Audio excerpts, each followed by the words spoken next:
birthday. Appeared to die from natural causes. Betty, who appeared on sitcoms The Mary Tyler Moore Show, Hot in Cleveland, and others during her career. Of course, the big one was Golden Girls, which she had a tremendous success with. She got her start in Hollywood in 1945 with her role in the short film Time to Kill. She also appeared in Hollywood years later in 1949, and she landed her first major role in Life with Elizabeth in 1952 and remained on that show for 3 years, appearing in 40 episodes. But it was Rose on the Golden Girls. Beloved. That really stuck and made her beloved, like you said, Steve. The antithesis, sort of her character on Mary Tyler Moore, who was a backstabber, a conniver, very sarcastic. But it was the Golden Girls character that people really gravitated to. And she continued playing that same character. She did it in 1985 and then went to 92 with that, and then played the character on the Golden Palace the following year. I don't remember that. Neither do I, yeah.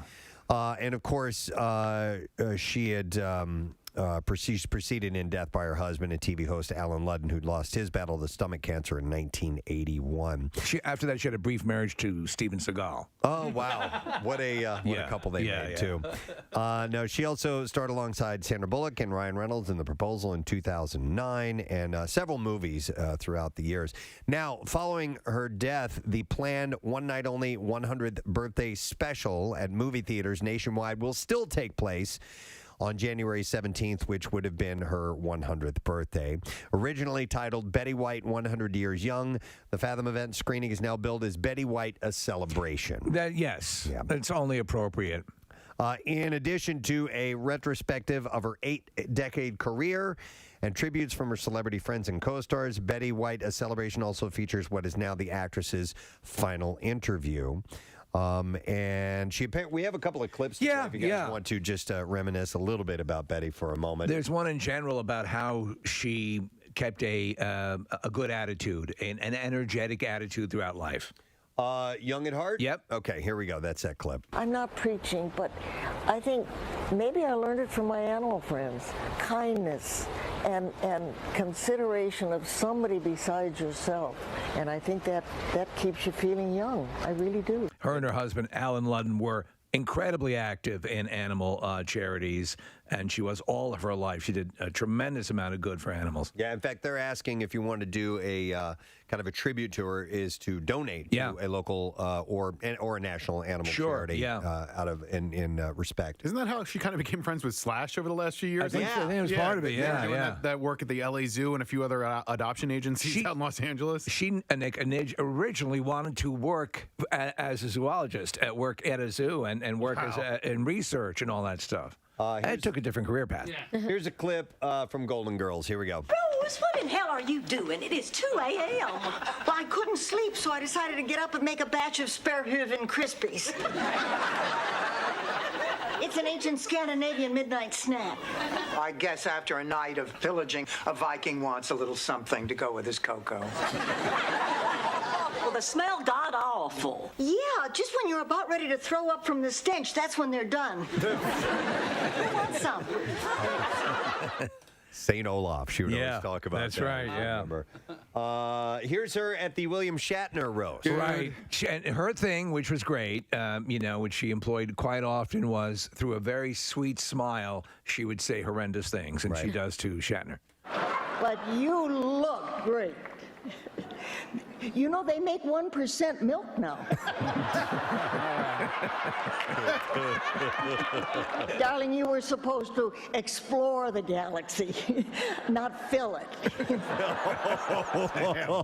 Dude, she says, because I didn't even know she did that, and so I watched that whole routine. Right, yeah. And after that, she says, Bill Shatner and I, we slept together once. And then she said, at the end, I said, hurry up, Bill. They're starting the roast in 2 minutes. I was like, she was cursing. And yeah. All right, one last clip, and this was about a Facebook campaign to have her host Saturday Night. Do you remember when that happened? No. Yeah, there was a big push on Facebook. It was a couple of years ago. Let Betty host SNL, and they acquiesced. All right, here we go. When I first heard about the campaign to get me to host Saturday Night Live, I didn't know what Facebook was. And now that I do know what it is, I have to say, it sounds like a huge waste of time. I would never say that people on it are losers, but that's only because I'm polite. People say, but Betty, Facebook is a great way to connect with old friends. Well, at my age, if I want to connect with old friends, I need a Ouija board. Oh, man. I think they've replayed that this past weekend. Oh, did they? Yeah, Okay. in honor. All right, so that celebration is coming up on the 17th, by the way. All right, on to other entertainment stories. Andy Cohen threw shade at Ryan Seacrest while hosting CNN's New Year's Eve Live on December 31st with Anderson Cooper. Cohen said on the live broadcast, "If you look behind me, you'll see Ryan Seacrest's group of losers performing. I'm sorry, but if you're watching ABC, you're watching nothing." Wow. And his appearance during the New Year's Eve special also included the viral moment where he criticized New York City's former mayor, Bill de Blasio. I just happened to tune over Preston at the moment he went really? into this rant because it's now over the past couple of years been a long-standing tradition that somebody on that CNN broadcast is going to go overboard and get so lit up. This year it was him with Anderson Cooper, and he launched into it, and it was pretty funny because he's got that, that bleary sort of eye thing, and it was epic. Here's that clip. Watching Mayor de Blasio Don't go on a rant. do his Don't go on a rant. victory lap dance after 4 years of the This is how you want to crappiest start the term new year. as the mayor of New York. What a horrible mayor he how has he- been. Wow. So, sayonara, sucker. Wow. 2022. I mean- it's a new year. He's just It's hammered, a man. new year. He's hammered. He went off. Apparently, he went off on Journey too, because Journey had performed, and they have the guy that's been the lead singer for a long time, Arnell, and he was going on and said something along the lines, "If it's not Steve Perry, it's not Journey." I mean, like, dude, come on. Yeah, that's funny. That's hilarious. Did he and Andy used to date? No, I think Anderson, I mean. I think they're best friends. Okay, because there was a couple of references where he talked about being in Anderson Cooper's bedroom. there might have been once or twice where they realized we're better friends. Yeah. Yeah. And he said something about, like, Anderson liked eating breakfast in bed, and he's like, like, in the way that he was saying, and Anderson was like, let's go on to the next topic. He did date Andy Rooney, though, for a did? while. Yeah. All right, No yeah. way. That was kind You of ever wild. wonder why? You ever wonder why it hurt so much? Andy acknowledged his rant via Twitter the following day, saying, "Good morning. I was a bit overserved last night." I mean, they're doing shots, like flat out. I love it. So did you guys watch all that stuff on New Year's Eve? I didn't watch any of that. I ducked around. I made a quick precursory jump around the Ryan Seacrest. 15,000 people in Times Square looks empty. It was like, and so much of those presentations now, Preston, are pre-recorded. You're watching stuff that's not even live. My daughter had seen something online that said that if you started Avengers Endgame at 9:30 p.m. and 30 seconds, that exactly at midnight, Tony would snap his fingers. And you guys did that? So we did that. And did it work? Oh, that's cool. I was in the other room when it happened. Okay, because my wife was watching. I guess she was watching the Miley Cyrus one. Yeah. Whatever. Yeah. Was that ABC? No, that was NBC. It was NBC, and she said that Miley had lost her top. She did. I watched it. Yeah, but she was watching again. We talked about this earlier last year. She was watching on the streaming, right? And It's delayed slightly. it's delayed. Yeah. So right. I'm That's what sitting we there, found out, yeah. And I'm sitting there with my clock, and I'm like, "Hey, all right, we've got 1 minute." And she's like, "No, we've got like 2 minutes." I was like, "No, we don't." So we were quarantining in separate houses, by the way. Maybe we get into that later. Right. But so I had to FaceTime with my wife when the ball hit or whatever. Right. Yeah. When it exploded. Yeah, so we actually celebrated twice.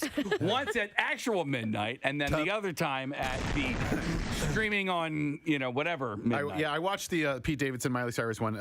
Lorne Michaels was the executive producer on it, and so it actually was really good. Did it make it good? I thought. I think Miley Cyrus is a good host. Pete Davidson was funny and reeled in. He didn't act like a jerk at all. And Casey, at some point, they just started randomly counting down from like 17 or whatever, and they did it on time. Yeah. It was a small crowd. It was in Miami. Miley Cyrus looked amazing. Like, she looked great, and yes, her top fell off at one point. And she's such a great performer that the She top really fell is. off. She just stepped off stage, literally grabbed somebody's jacket Like a and blazer, then right? a blazer, Yeah. and just kept performing like nothing. Okay. All right. Well, I have a couple of other things to get to. How about this? The Kardashian and Jenner clan have announced the title of their new show. Oh, very exciting. This is the Hulu show? It will air on Hulu. Good. I want to know how to avoid it. After a 20, well, listen to what they've done here. After a 20-year run on E! With Keeping Up with the Kardashians, the family's new reality TV show is called The Kardashians. I know. They're taking a big leap here. Will air on the streaming platform soon. The actual air date has not been revealed as of yet. Trailer for the show also premiered on New Year's Eve, which uncovered the name of the new series, and it will feature Kim, Courtney, Kylie, Kendall, and Chris. I just want to vomit. But let's see how this works for Hulu. You know? I mean, they made a big investment in the show. I was a little bummed out to see this. Impractical Jokers star Joe Gatto announced on Friday night he is leaving the hit True TV prank show. Did he explain why? Yeah, citing personal issues as the cause for his sudden departure, bringing an end to a decade-long run of pulling stunts with his best friends. In an Instagram post, he wrote, I've devoted a decade of my life to building this franchise and couldn't be prouder of what has been accomplished. However, due to some issues in my personal life, I have to step away. Bessie and I have decided to amicably part ways, so now I need to focus on being the best father and co-parent to our two incredible kids. So they're splitting up. All right. And it's just causing a bit of a, it's too much. I So guess, is in this his life right now. temporary? Is that the plan? Or it's full, This gone, is it, yeah. out? 45-year-old was one of the founding members of the comedy group, the Tenderloins, alongside high school best friends, Q, Murr, and Sal. Gatto's decision comes as a shock, as Impractical Jokers had just been renewed for its 10th season with True TV, and the comedy troupe was in the works of developing a new unscripted and scripted show for HBO Max, as well as with TNT and TBS. I mean, they're just, they're still just cranking it out. So they have a lot of comedian friends. I assume they're going to look to Phil. You need that fourth place Phil to execute the show the way they do it. I'll tell you who does a pretty solid job.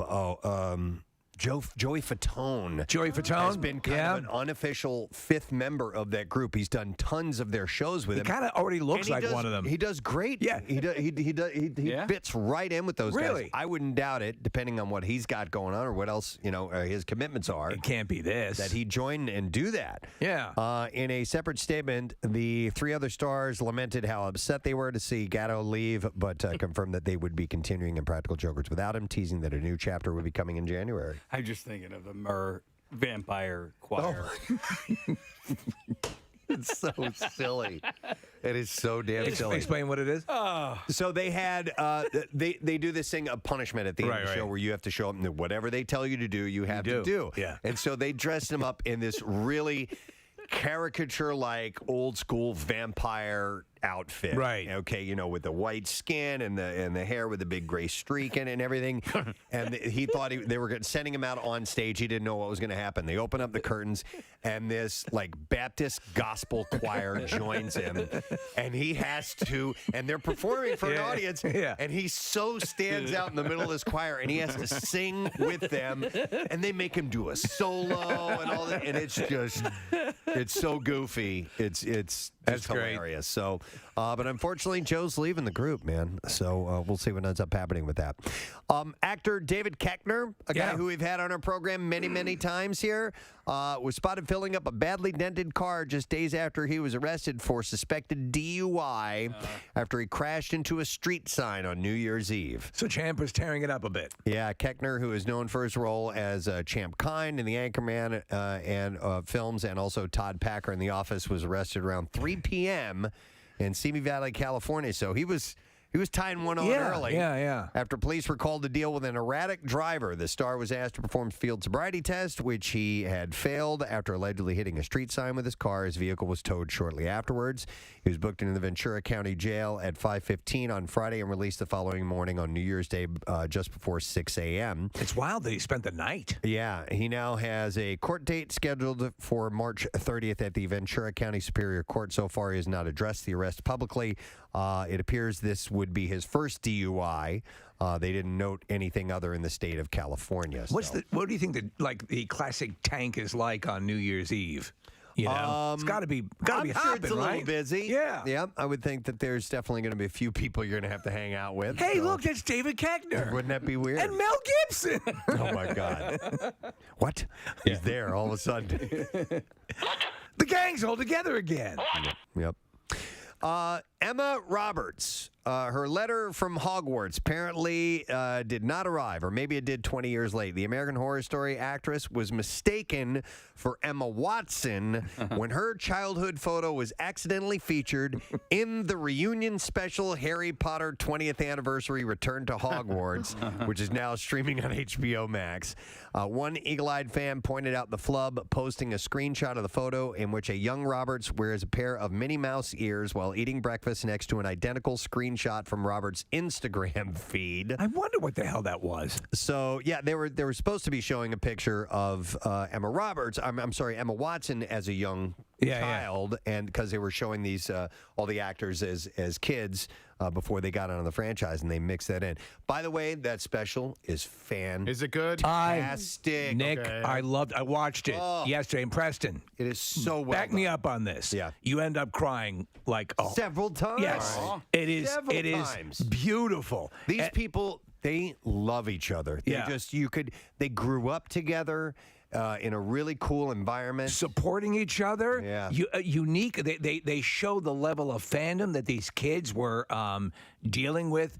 Kids, now adults, how they've carried that friendship, the in memoriam section with Alan Rickman and all of the all right. Honestly, and it's beautifully done. Yeah. It was just one of those things over the holidays I didn't get around to watching yet, and I have to. Obviously, I have to. There's a sequence where they talk about, you know what, we were kids and we did not know that we were surrounded by the creme de la creme of British actors. I Yes. mean, and then they start running down the list, and you're like, oh my God. Yeah. Some of the all-time greatest greatest. actors were in that series. Yeah, and Daniel Radcliffe was completely fanboying on Gary Oldman, and they became best friends during the process. Yeah, whether you're into the franchise or not, watch it. It's so well done. It is excellent. Of course, they reunited for the whole thing. And by the way, they cover in this that Emma almost bailed on being Hermione by like 4 or 5 movies in. Because of the stress. The fame, she said, hit home in a big way. And she said she had felt a great deal of loneliness during that time. But obviously, she's happy she stuck around for the whole thing. So, but yeah, look for that picture of Emma Roberts. I mean, it's pretty close. I'm looking at it now. It and is. She definitely looks like her. Yep. Netflix has revealed the teaser for season 3 of The Umbrella Academy, which included the 7 sparrows that will appear on the latest series of episodes. The sparrows are played by Justin H. Min, Justin Cornwell, Brittany Oldford, Jake Epstein, a lot of people I'm not familiar with, Genesis Rodriguez, and Kazi David. So I'm not sure the date on that. It takes so long, and I know they're making, movies, basically, and I get it. But it takes so long that I'm like, I kind of have to go back and watch the... You do? Yeah, because it's like, I forgot a lot. We went, so Cobra Kai had premiered the 4th season, so we went back and watched the third season. Yeah, it's not that many, but it's still enough. But just to get back up to speed, it's like, okay, where did this leave off? And who was doing what? And all these series. And what's Cobra Kai? Yeah, what is that again? It's actually part of the reason why I like not binging as much, because I find when I binge an entire series, I forget it more quickly, and then it just takes that much longer to get to the next season. So with like Ted Lasso and the morning show and whatever, at least they're spaced out a little bit, and you have a little bit less time between the end of one season and the beginning of the next. My daughter loves Cobra Kai so much, and I'm like, can we slow down on this and wait a little bit? We've got like 3 episodes to go, and we're done. Well, and they're so quick because they're like under 30 minutes. They just fly. Yeah, so... let's see. Bobby Bones has announced that he'll no longer be a judge on American Idol. No! I knew it. No! I knew. Yes. Bobby Bones is leaving American Idol? Yeah. I do like him, though. Bobby Bones is a very successful. He comes from country, right? I mean, he was a... I don't know where he comes from, but I always liked him more big-time DJ. As a mentor than anything else. He's my favorite mentor. Yeah. During recent Q&A on Instagram, Bones shared, my contract with the new network won't let me do another show right now. Love Idol, by the way. I love Idol, by the way. Was a great 4 years. I love it so much I don't watch it. He has not been present in the show's promos for season 20. So There's a show being promoted last night. Can you see my voice or something like that? Yeah. What is it? It's terrible. I tried to divine what. Simply by looking at them, they have to determine whether a good singer or That's not? the premise! Shut up. That's the premise of the show! That makes Masked Singer look completely legitimate. Yeah. That just by looking at them. I think you'll be a great singer. Oh my God. That's stupid. Oh my God. All right. And Ken Jeong is the host. Oh, and then their overreactions. They're like jumping up and down. Like, oh, no! I love on Masked Singer when they get some 15th tier. No one knows who they are. Yeah. You know, had one cameo on What's Happening, and they act like, oh my God, I knew it was you. You don't even know who this person is at all. But then it's like also Johnny Rotten. Yeah. Then you have somebody who's had a career. Yeah. All right. Well, anyhow, we are ready for clips. Let's get to those now. 20 years after The Philosopher's Stone, the cast returns to celebrate the series' first film and others in Harry Potter Return to Hogwarts. In this clip, director Chris Columbus talks about looking for the right Harry Potter. People were suggesting famous kids at the time, and I thought, no, Harry Potter has to be someone we've never seen before or seen very little of. There were no surprises there. I wanted to go with an original, sort of very green cast because they bring a sense of naturalism and honesty in their performances, even though it's sometimes a little tough to get the performances. Yeah! Harry Potter Return to Hogwarts is streaming now on HBO Max. You'll love it. There's a great sequence, Preston, where Ray Fiennes is talking about walking around with Snape, where with God, I just Alan Rickman. Alan Rickman, and that they're both like he's in awe of Alan Rickman, and he said he got the same sort of thing where they're basically. Trading. They said they were sparring a little like bit with their acting chops. Yeah. Very cool. It's great. Here's the next clip. The rivalry between Johnny Lawrence and Danny LaRusso is still going strong after the All-Valley Karate Tournament in the new season of Cobra Kai. In this clip, Ralph Macchio talks about a question that he would ask Pat Morita. Here we go. He was a comic at heart, and I guess that would be something I would ask him as adult Daniel LaRusso, who's often written so on edge and so hyped up from the conflict that's happening in the valley and the heightened level of the importance. I would probably ask him to help me mine some of the humor in there within all that superhero drama that Cobra Kai touches upon. Season 4 of Cobra Kai is streaming on Netflix now. So this season, apparently, and you've been watching it. There's an allegiance, right? They're taking on an outside. Yes, but as Cobra Kai, the show goes, the allegiances shift and wane, and it's kind of what that whole show is all about right now. They brought in that dude from the fourth one, right? Terry Silver. Right. And I tell you what, I like him a lot. Yeah, I've always liked that actor. He's a quote-unquote bad guy, but there's something about him I'm really digging on this show. Just wait until the ending. Oh, really? Oh, my You watched God. the whole thing? I watched the whole thing. Okay. All right. Yeah. Fair enough. I'm digging it. All right. There you go. Entertainment report. Chock full this morning. Yes. As we begin 2022 together. We got some weather on the way, especially if you're in South Jersey. I'm sure you've heard about it. 6 to 10 inches of snow at the shore, most likely. If you want to come over to this area and hang out for a while, that's okay. Yeah, there's next to nothing going on west of Philadelphia. So just beware of that if you are heading in this morning or heading in that direction. We're going to take a break. We'll come back in just a moment or two. Hang in. We'll be back in a second. More from the connoisseur. Good food stories here. Will it be fast food or fancy food? Schnitzel. Schnitzel? Yeah. Do you like schnitzel? It's not bad. It's it's good. I mean, it's not great, but yum. Yeah, it'll do it. Is that what Christoph Waltz is eating during Inglourious Bastards? No, that's strudel. Strudel, okay. Because I love me some strudel. Schnitzel is very sweet. Yeah. Do you know what schnitzel is? No. Is it a baked good? Is it a salty baked good? It's pork. Oh, then no. Fried pork. Okay. Essentially, it's like a fried pork tenderloin, so it's not anything like a I don't like it much. Yeah. You don't like schnitzel? Nah, I'm not a big schnitzel I mean, guy. I like it. It's good enough. So anyhow, Schnitzel Fest event in Bavaria, Germany. Apparently used 400 pork chops, 4,000 eggs, 551 pounds of breadcrumbs to create a giant schnitzel.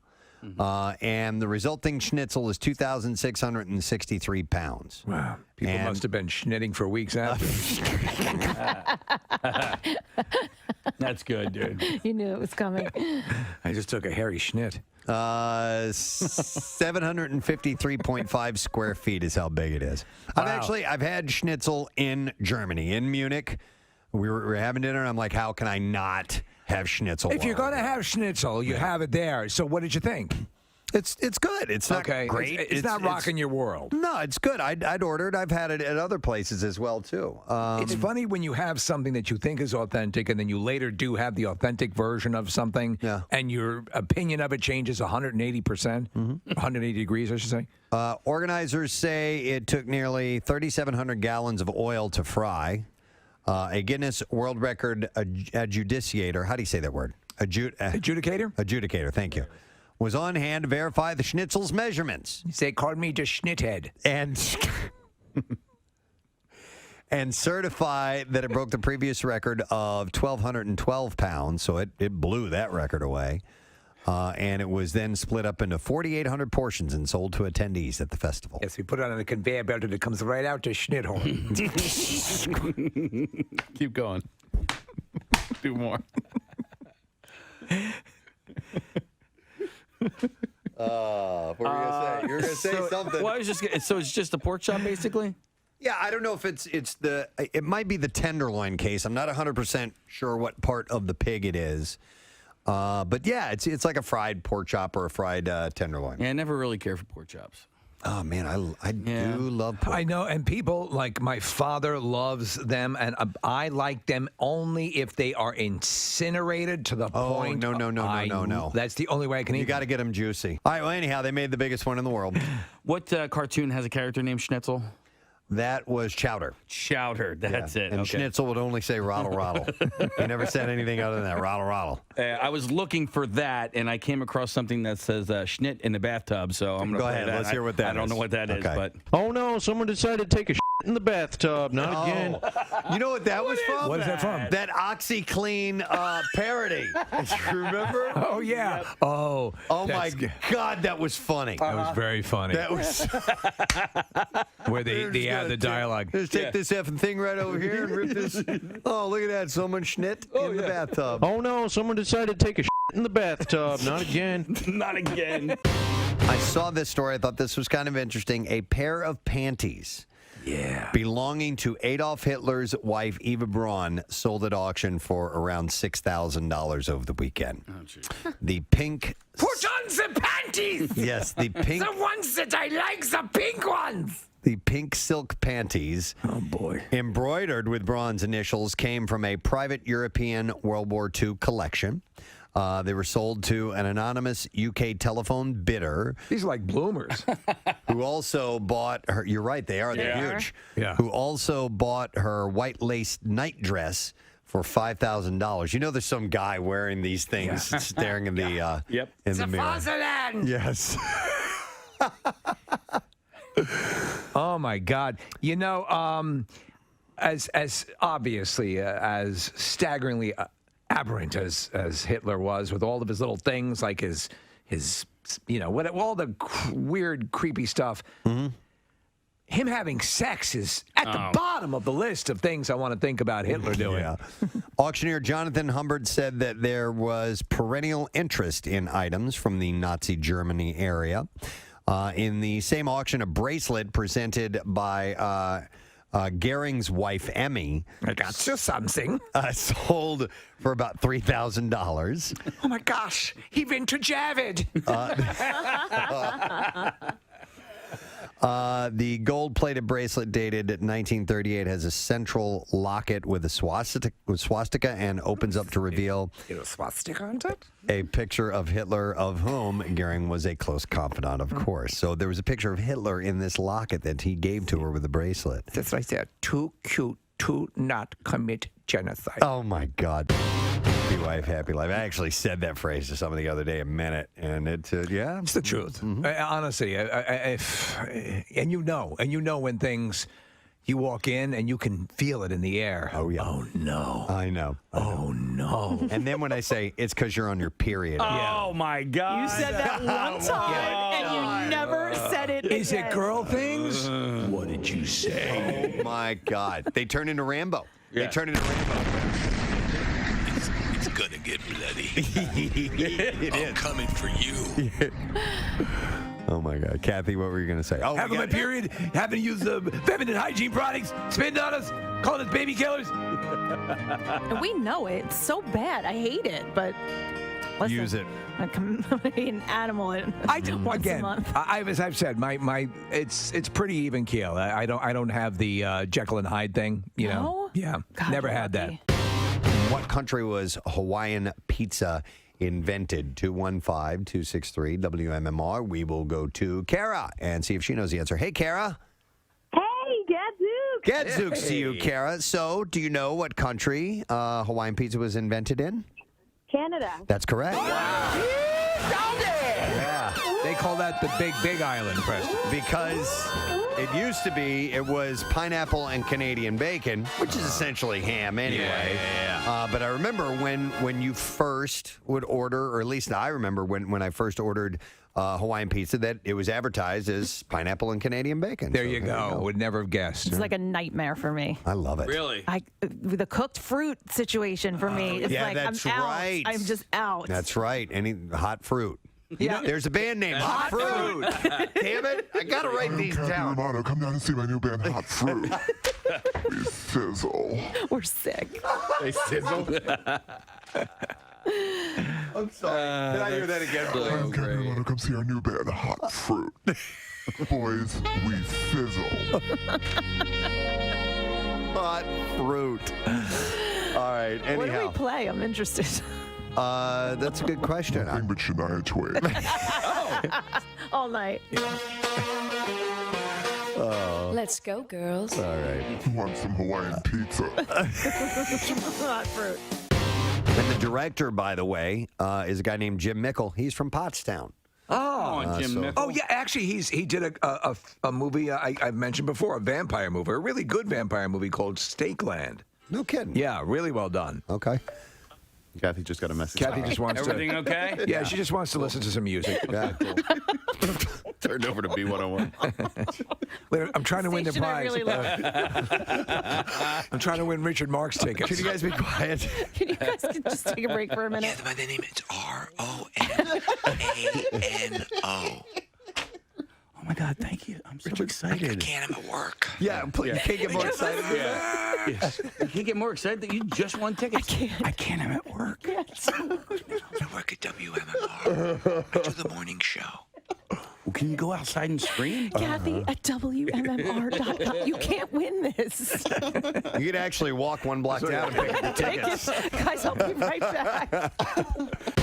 You know what else I noticed? Ooh. I noticed. Just notice more things. I noticed that Not just product renaming. the Cold War The Cold War. CW. could have been a world war. TCW. But a cache of Soviet jokes that was compiled by CIA agents during the Cold War has been released. among a cache of declassified documents. Soviet jokes designed for what purpose? It's hard to say because they mainly make fun of the Soviet Union.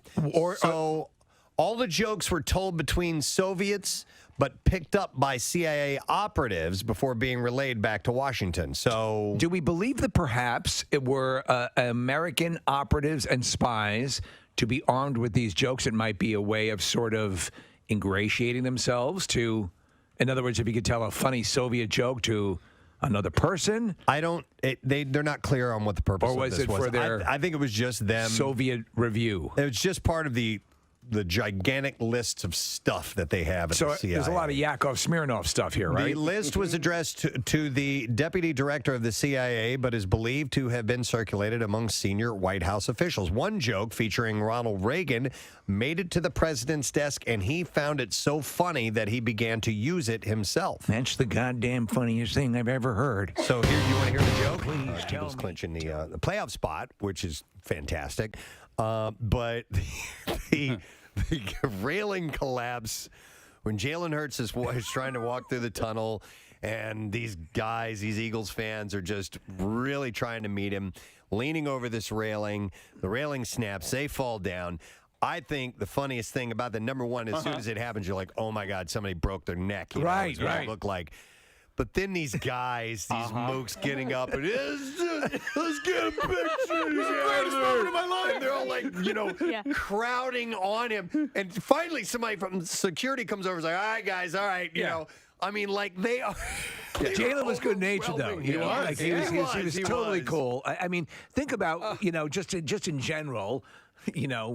Weeks ago, months ago, when everyone's going, this is the end of the franchise. And here you have a complete reversal, and he was just basking in the moment. But it's exactly that, Preston. It's like suddenly he's neck deep in these guys who are like, I can just hear their voices. By the way, it really could have been bad. Don't you reinforce those, knowing that that's that stadium that stadium's old. Yeah. It is beat up. It's not that old. It's not the old RFK, which is where. True, it is newer than that, but it's an old stadium. I mean, listen, old stadium or not, those things are supposed to be enforced and reinforced and double reinforced and all of that. But yeah, I can't believe the first guy that popped up, camera in hand, like, let's go! Yeah. Save the camera. Wrong way. Woo! I'm so glad you laughed because I watched it yesterday and like you're waiting for it, and then you see it and you like gasp. And then I watched it again because I wanted to see if Hurts helps people up or if he just kind of like ran off. And then afterwards, after the 5th and 12th time I watched it, I was laughing hysterically because it's so funny. Mm-hmm. But the immediate, I need a picture of this reaction is just like, come on, man, get up and dust yourself off. Say, great game, high five or what, but it's just like a neat first thing on their mind. Picture now, got to do it. But fortunately, nobody hurt, so that's a good thing. There have been cases now where stuff like that is given away, and there were, issues, fatalities, and things of that nature on railings. Yeah. I hate that. I've done it where I've leaned on something. And I'm sure it's a lot more reinforced than it is. Sure. And you hear something start to crack. I did it on somebody's deck last summer, and I forget exactly where it was. And I start to hear the crack, and I'm like, you kind of move away, like, oh, yeah, you feel like an idiot. There was a time where I broke a few chairs. Just by sitting in them, or because I'm a leaner backer. I like that too. On the back legs and snap, and I'm like, dude, I am not that fat. I mean, come on. I did that in college. Like, you get that terrible wooden furniture, and so a friend of mine in another dorm room had a mini drill. So I put the bolt like into another spot, and then like 2 days later, somebody sat in it and it broke, and I was like, "What'd you do?" Of course, pull the Tommy boy.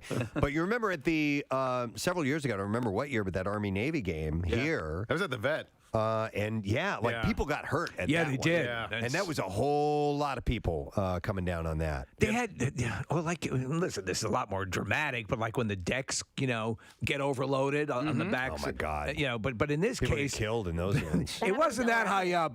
It wasn't that high up, Right. but it was enough to fall squarely in the comedic realm. Yeah. Another, And you know what?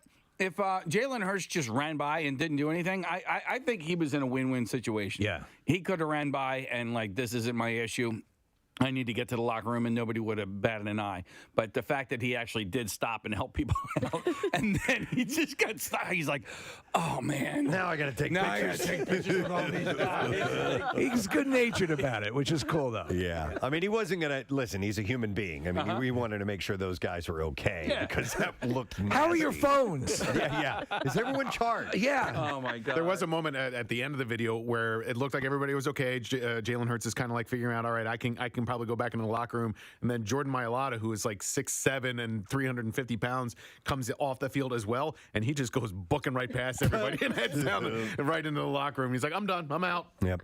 But those guys, I guess, are getting their little 5 minutes of fame thing. So Yeah, no, it's cool. They're enjoying it. Now, one of the other things outside of scores and so on was this Antonio Brown thing. Yeah, I kind of watch it. I watch football all day long on Sundays. And Really? Yeah, go figure. It's weird. I was in the fantasy football championships. I lost. But anyway, I was I know.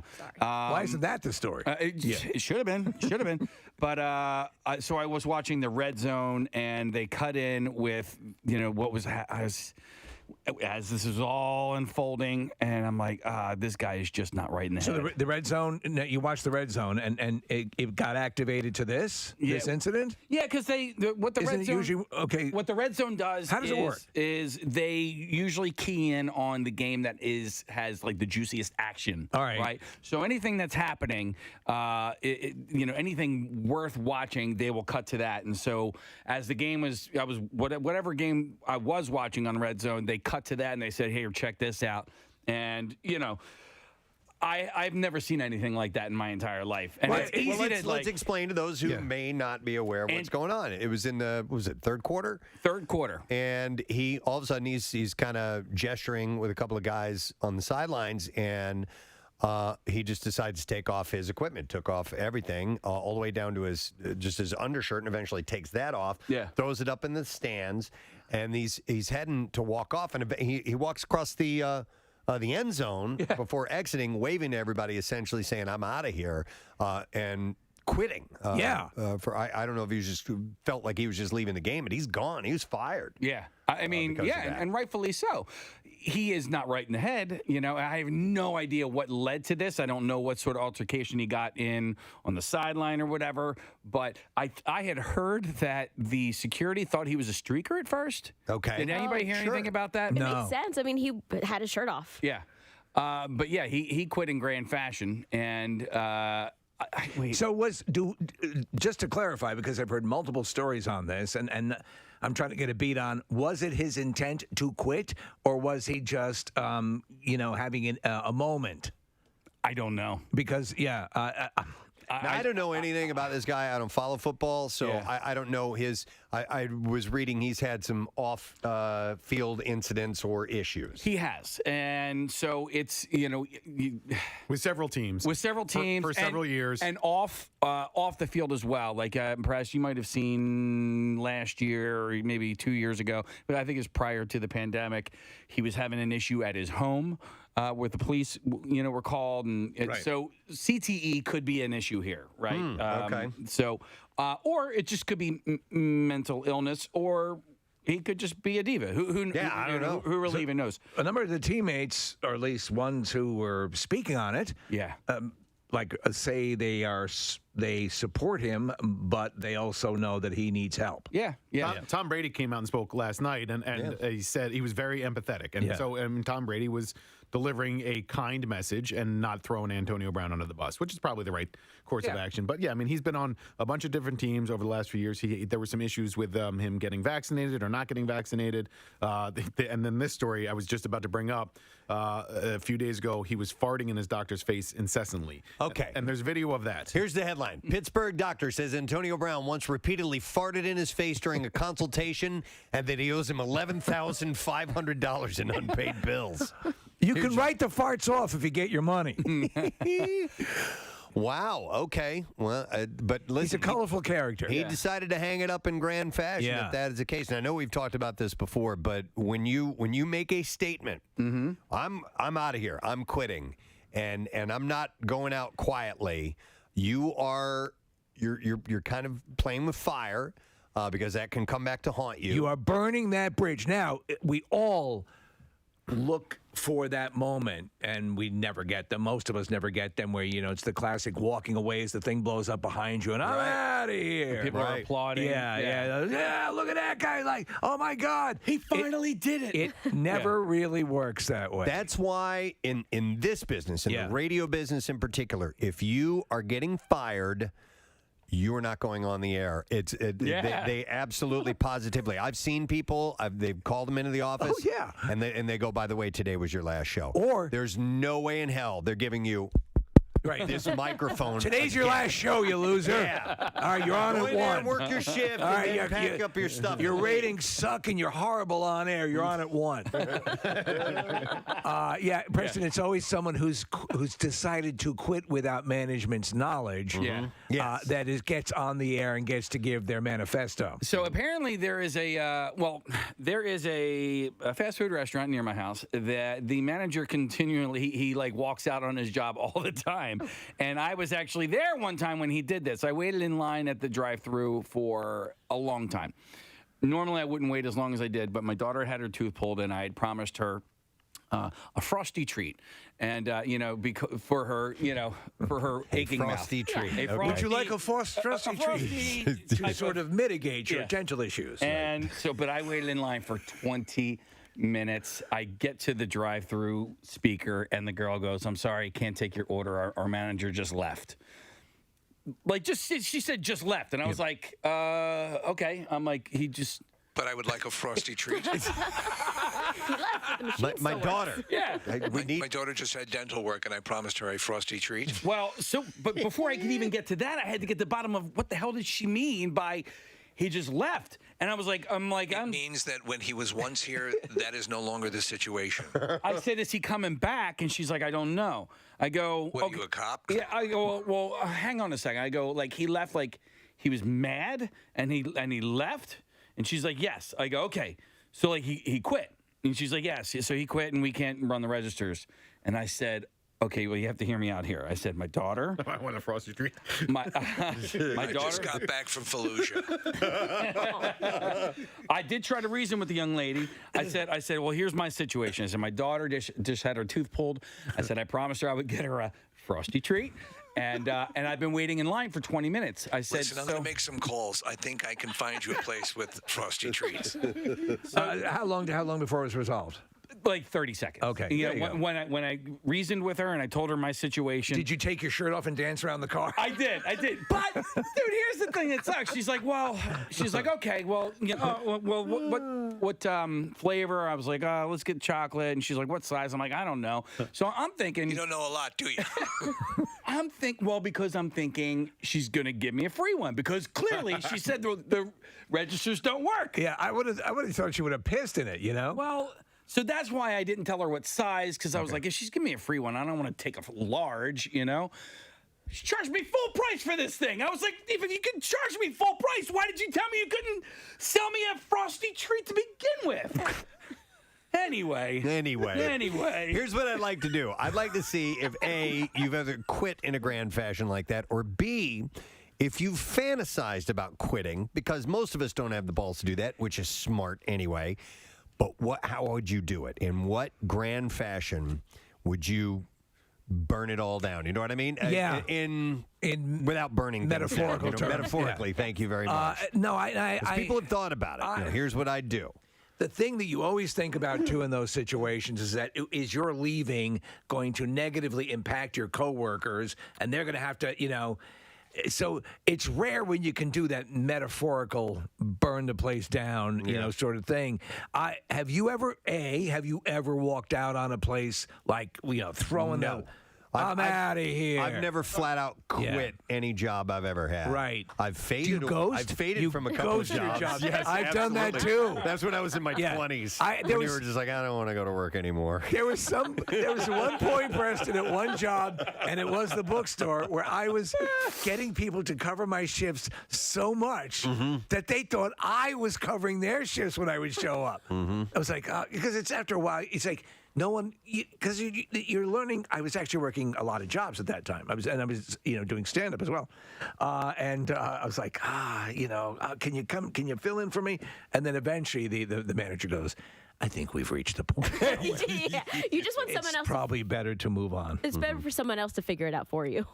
Yeah, I called in fake sick days enough, and then eventually just stopped showing up a couple of times. If you get an inch, and especially at an earlier job in your life. I always felt even when I wanted to leave a job, it's like leaving a bad relationship. Yes. I felt bad about leaving that job. It's the decaying orbit syndrome. And going in and having to have that conversation where they're going to try to talk you into staying, like that relationship. Come on, we can work this out. Right. No. What if I give you a handy? Yeah. Well, all right. think about that. Will you go on the air? This is the job or the relationship? No, it's the job. Oh, okay, yeah. I think I told this story on air before, but I had a friend when I worked at McDonald's when I was in high school, and a guy was working the grill, and he just got fed up and was angry, and the manager asked him to do one thing too many. That was it. It was the straw that broke the camel's back. And Steve, there was a really loud fire alarm on the back door if you were to open it, and so he did the proverbial throwing his apron down on the ground towards his little silly McDonald's hat off, threw that down, and then went out the back, slams the door open, walked out the parking lot, and it was loud when that like that, and it scared the crap out of me. But and it's a McDonald's job when you're in high school, so you can kind of quit in that fashion in that way. He never looked back. That was it. That was the last I ever saw that. So in fast food, you can probably do that. But like to Preston's point earlier is that, and in this industry in particular, if you get fired, the thing to do is say, okay, thank you for the opportunity, because that guy who you may.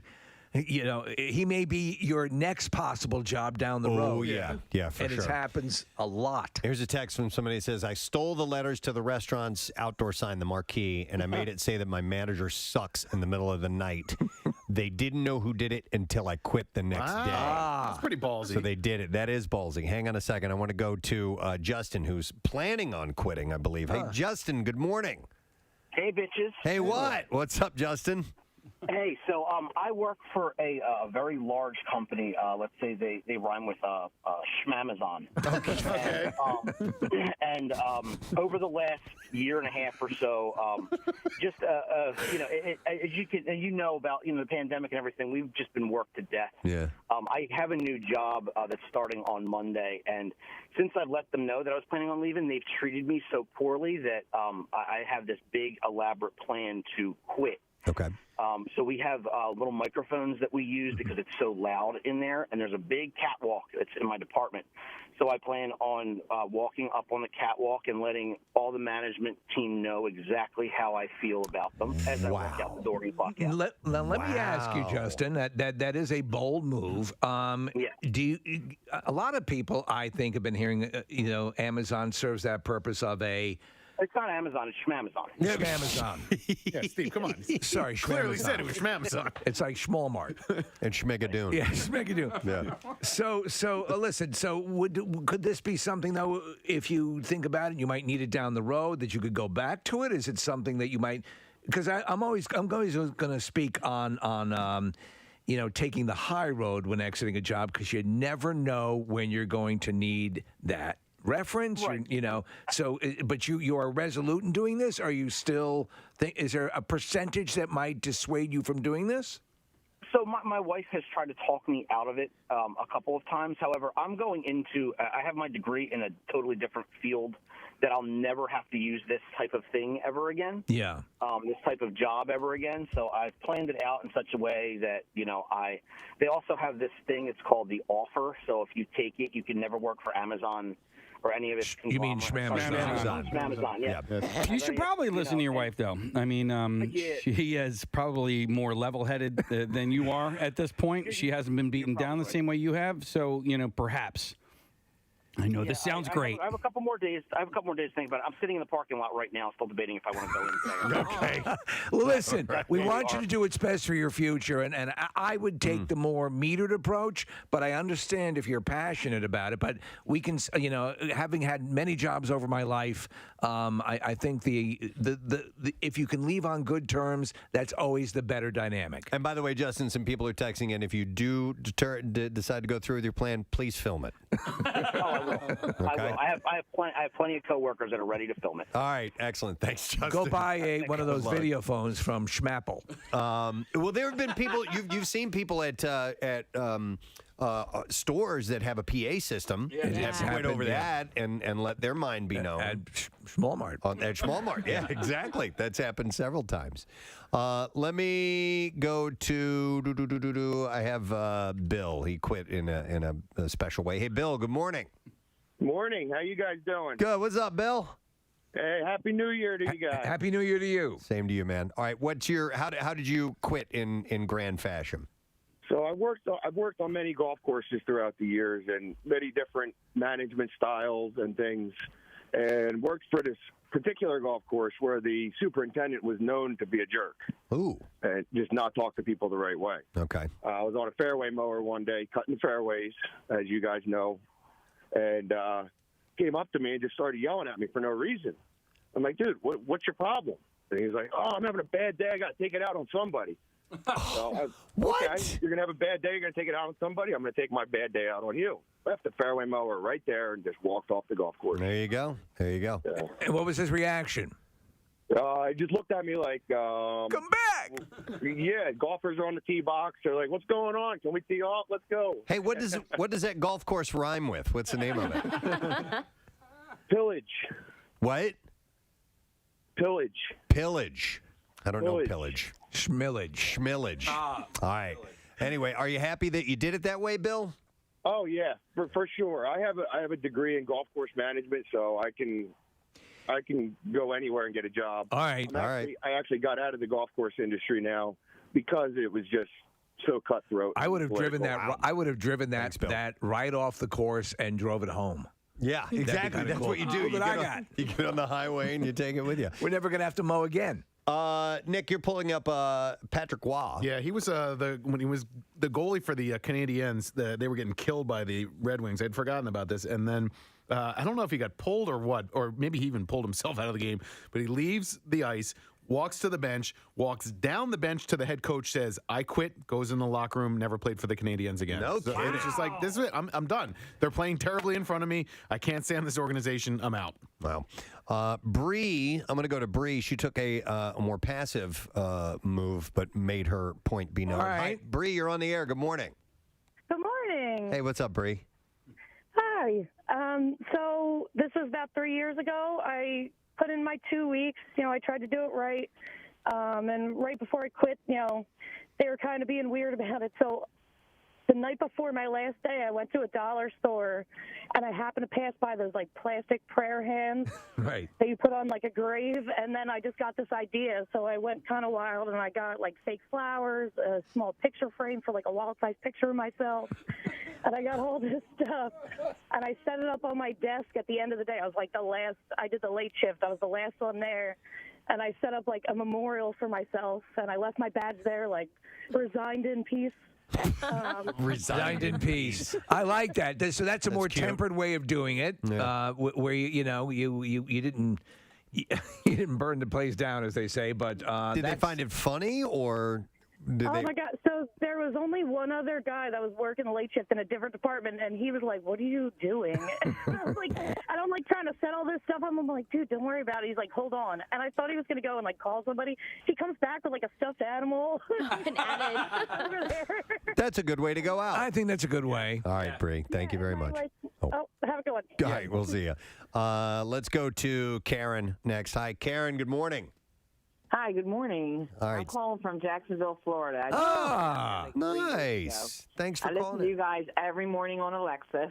Oh, thanks so much. Wonderful. That's a Schmamazon product, by the way. That is. Yes. All right, Karen. How did you quit in a big way? In a grand fashion, I quit. There was a company named Carrefour. If you guys ever remember that, it was a French company. Okay. And I worked my way up, and I was a manager, and I was 31 years old, and I had kids at home and a husband. And as soon as I became a manager and I was on salary, these guys made me work every single day. I couldn't even take a day off, do anything with my kids. I was losing weight. And the one day I was in there on my day off when I was supposed to be spending the day with my kids on the beach, and I was starving. I was weighing 105 pounds. So I went down and I got a cheeseburger. I came in, I sat at my desk, I started eating my cheeseburger, and my boss turned around and looked at me and said, "It must be nice to eat." What? And I just looked at him and I said, "It is," and I took my cheeseburger and I threw it straight at him. And he stuck down and it hit the wall, and I left, and I never went back, and I never regretted it. It was awesome. Nice. And you got some satisfaction out of that. I got the best satisfaction. Listen, I had to walk home. It probably took be like a 45-minute walk. I walked it home in 20 minutes. That's how angry I was. And he said, "It must be nice to eat." Nice. She's juggling. Yeah. Thanks, Karen. You don't even know what that means. No. You know. Right? Yeah. What does that even It means you're not working. Must be nice to just sit around and eat. You know. It must be nice that I took 5 minutes to gulp this cheeseburger down and get back to work on my day off.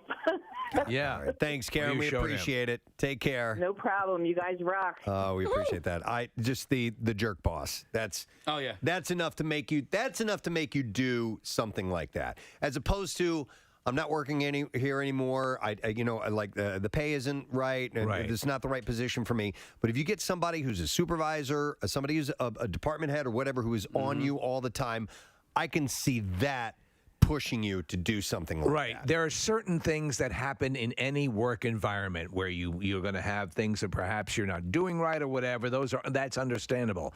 If someone is the kind of person who would come up to you and say, "I'm having a bad day, so I'm going to pass it on to you," that's a dick boss. Yeah. So my mom had been mistreated at her job for years and years. Not when she was in Morton, but at a different place. But it wasn't the Schmosh office, was it? It was, but and her manager mistreated her terribly for years and years and years and years and years. She had a couple of allies that would, help soften the blow from time to time.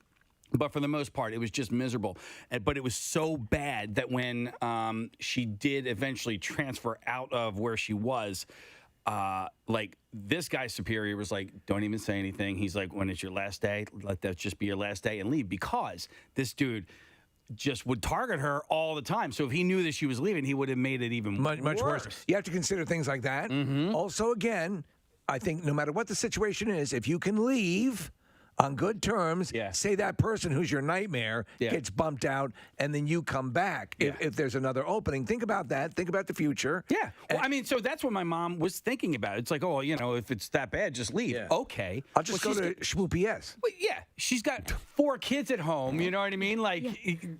Sometimes you just have to sort of take and eat it. Yeah. Because I'm interviewing at Schmedex. What are my options? I've got 4 mouths to feed. Exactly. Yeah. Several people were pointing out we got started on this conversation because Antonio Brown of the Bucks had walked off the field in the middle of the game, and people were saying that he needed a few more receptions in order to seal a bonus that he was contracted to get. Right. And he felt that they purposely weren't throwing to him. Now, that's what some people, now listen, it's all conjecture. Who the hell knows what exactly was going on, but it might have been that. Okay. Well, but that's also one of those things where it's like, that's a game decision. You know what I mean? It's not like we're going to throw to you because you're going to get a bonus. Yeah. We got to do what's right to win the game. And so maybe he was going off on that. Because the percentage of times where you're like, "Guy shouldn't have done that. I shouldn't have done that. I shouldn't have done that." Well, he left with almost half the game left. Yeah. You're definitely not going to get your receptions They now. came back to moron. win. They were losing. They came back to win without him. He's not going to get those receptions now. Yeah.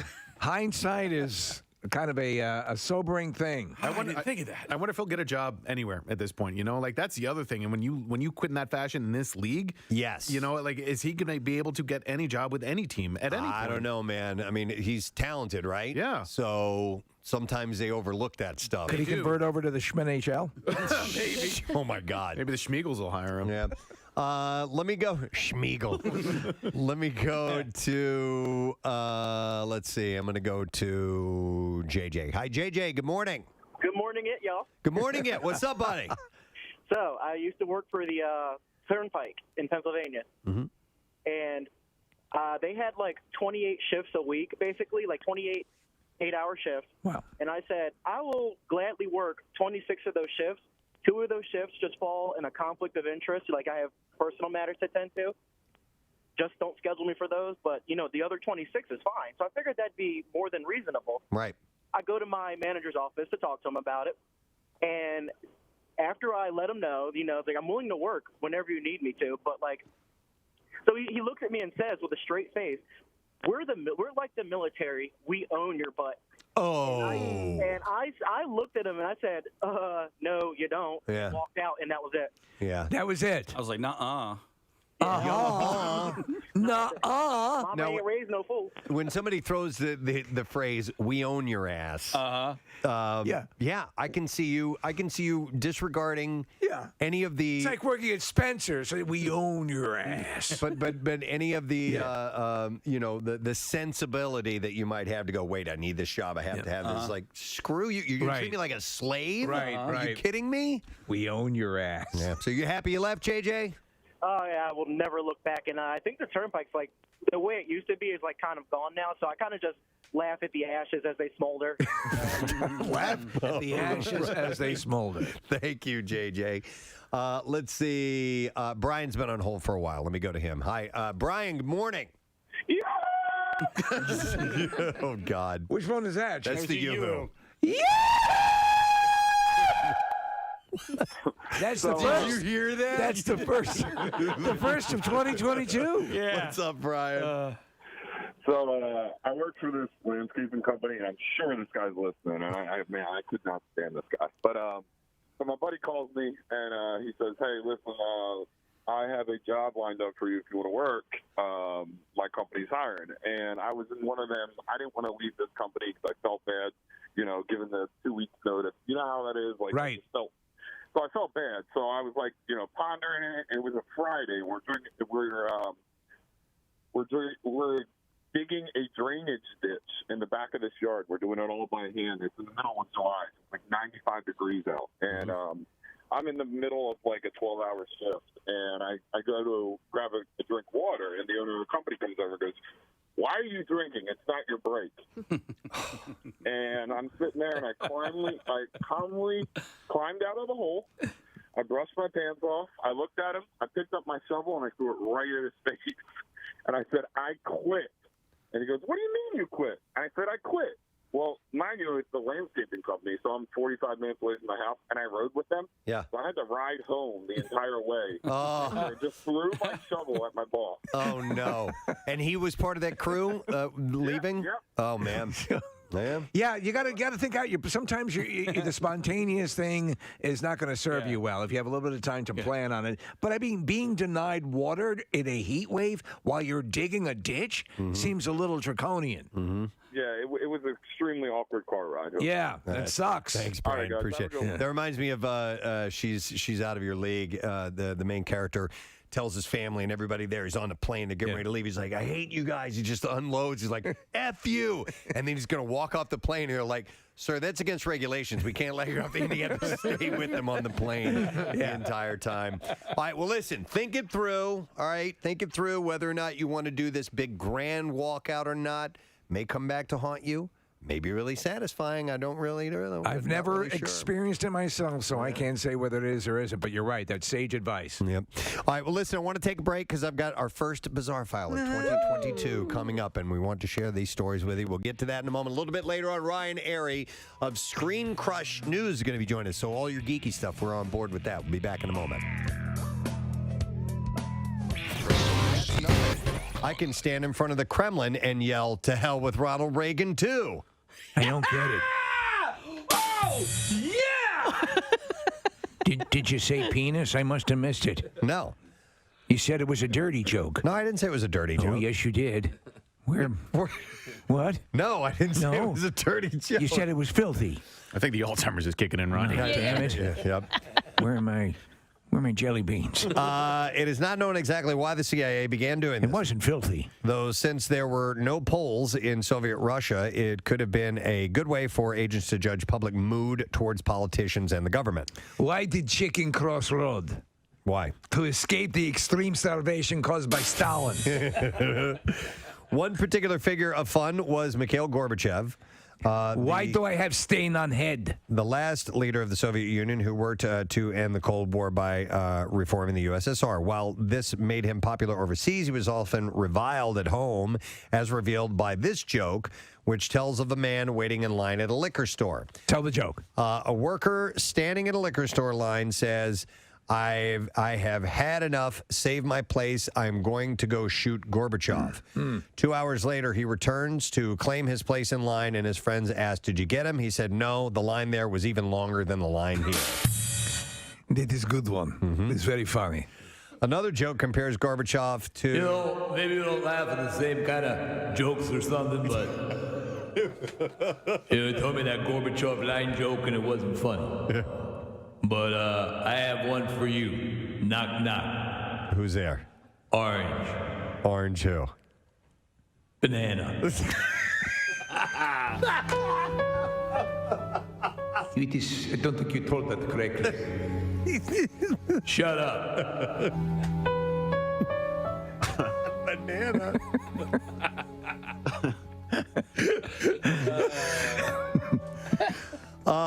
So Stalin. I'm going home. Stalin was also. Knock, knock. Who's there? Stay in your seats or you'll all be shot. It's funny, yes? Knock, knock. Who's there? You will starve in gulag. I'm here all the week. I would say try veal, but there is no veal. Try cannibalism as we starve out all of the population in Siberia because of extreme poverty caused by Stalin. Thanks for coming. Knock, knock. Who's there? They murdered my wife. That's sad. Yeah, but if you think about it, she was nagging. It's a way Homer. Have you heard the banana joke? Heard funny joke from Rocky. Knock, knock. Who's there? Orange. Orange who? Banana. Oh, God. Oh.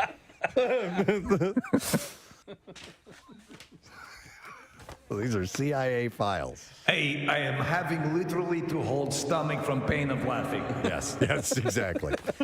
Okay, I noticed that, and I figured we might have Notice the Soviet humor. They may not be married, but Jennifer Garner and Ben Affleck are still family, according to Ben's brother Casey. During an interview with ET on Saturday. Well, you still family? No, entertainment television. Do you all get together for the holidays? What am I talking? What am I talking to here? I'm ET. He walks in. He's like, "Are you serious? I have to do this." Pulling himself up on the chair. Thanks for talking with me. Could you get my agent in here, please? I'm talking to a turtle. Yeah. Not a turtle. Turtle.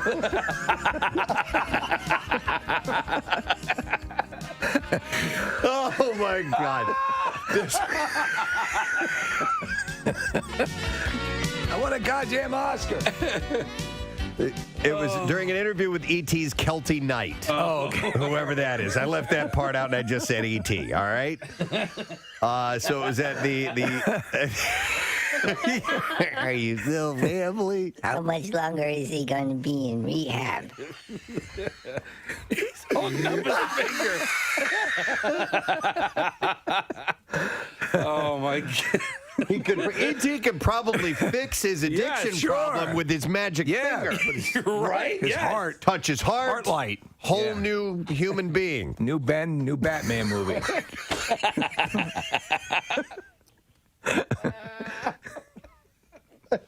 So stupid. It's so dumb.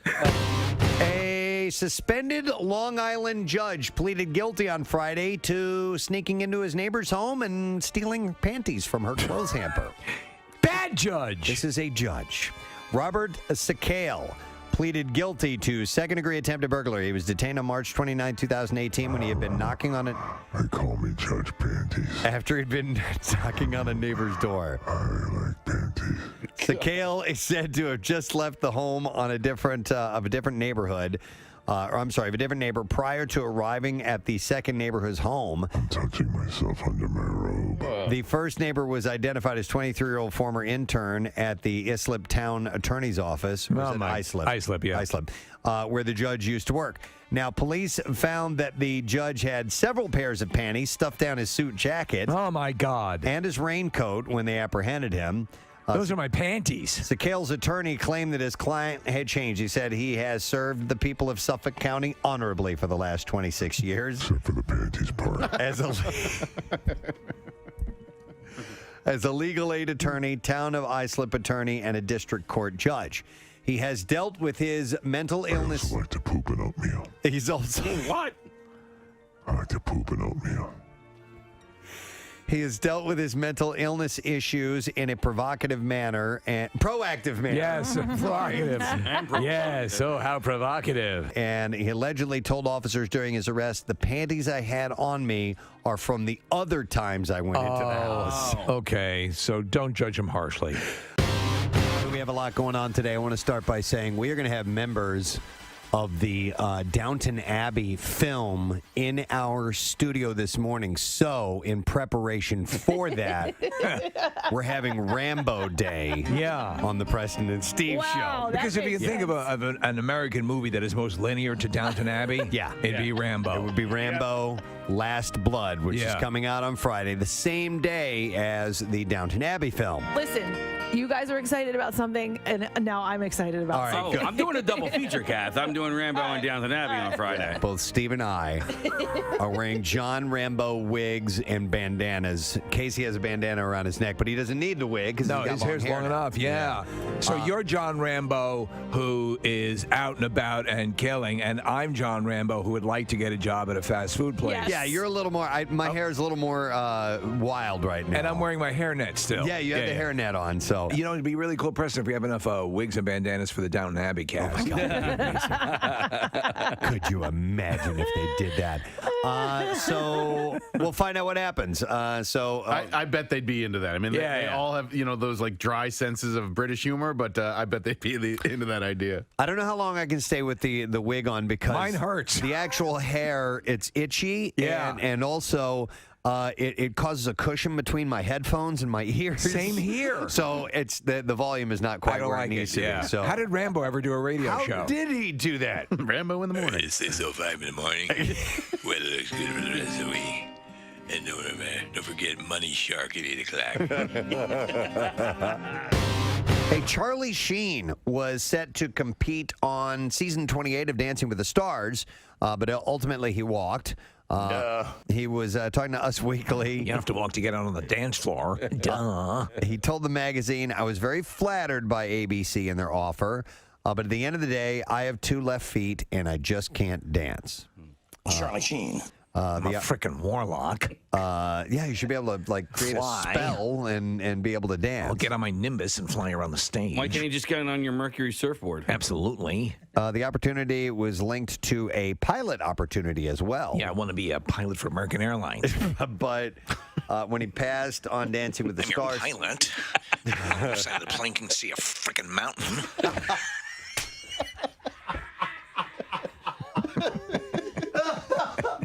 Yes.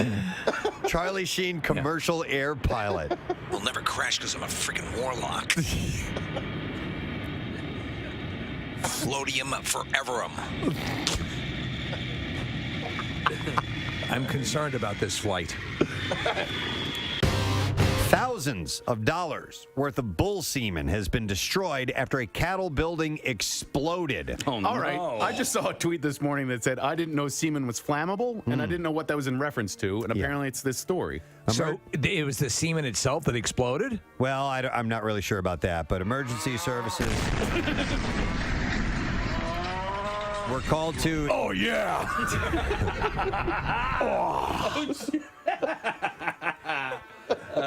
Emergency services were called to... I blew that chick apart. We're called to Yarram Herd Services at about 3 a.m. where 100 cryogenic cylinders containing cattle semen exploded in the blaze. I can't imagine there's anything flammable and no, I think it's probably the containers themselves or something with the wiring or whatever. Well, maybe they're pressurized, but it took 10 fire crews more than 10 hours to contain the fire at the building, which is a cattle breeding service. Vice Committee Chairman Aaron Thompson said the loss would be, quote, a huge blow for farmers, with the cylinders being worth between $500 and $1,000 each. He said the entire town next door got a facial. He said, we're coming into the artificial insemination season, so... Oh, are we? It's like these fall activities. There would have been substantial amounts of semen inside the tanks that we've lost, which was owned by our local farmers, and it can range in value from $5 per straw to $95 per straw. Wow. A lot of farmers would have semen stock in the building in those tanks preparing for AI, so... We've got that plus all of our herd testing equipment that was in there as well. He said, so this is significant damage and is going to have a flow-on effect on Yarram, especially after the drought that Yarram District has experienced over the last 12 months. Bad news, folks. We have a semen drought. Yeah. It's going to be a real blow for sure, he said. The not-for-profit organization provides artificial insemination breeding advice. Put a call into Peter North. Korn has launched its new coffee brand called Korn Coffee. Korn Coffee. Yes. It's a great name. Korn Coffee. If you like the driven rock of corn, you'll love their coffee. Korn personally curated the creation of Korn Coffee. Yeah, that's good. Let's see how many K sounds I can put in there. Korn personally curated the creation of Korn Coffee. A process that saw the band members tasting multiple variations for ultimately selecting the perfect roast and blend. Yeah, that one. Each bag of Korn Coffee will feature a special message from the band, which reads, after almost 25 years of touring, making records, and playing in front of all of our amazing fans, we still drink coffee. One thing has remained a constant in our daily routine. Lattes!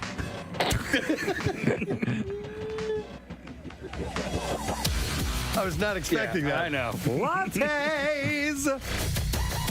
No, it says coffee. The ritual, the brew, the aroma.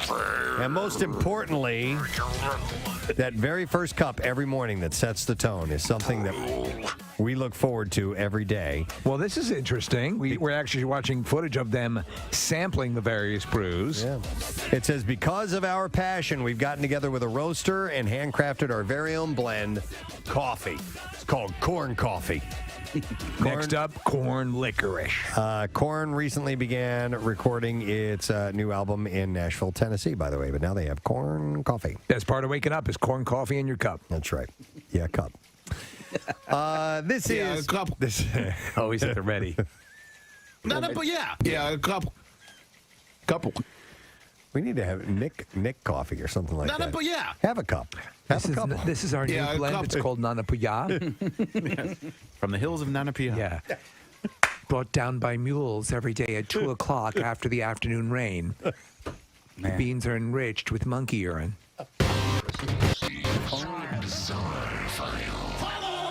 All right, it's brought to you this morning by Horizon Services. Their new year plumbing savings. You can get up to savings on select plumbing repairs and services. That's what it says right there. That offers you can get up to savings? Visit horizonservices.com. That's right, Steve. Yeah. That's what they told me to say. So we're going to start with this story. A man set himself on fire in a car in an apparent anti-vaccine protest on a busy street in Melbourne, Australia.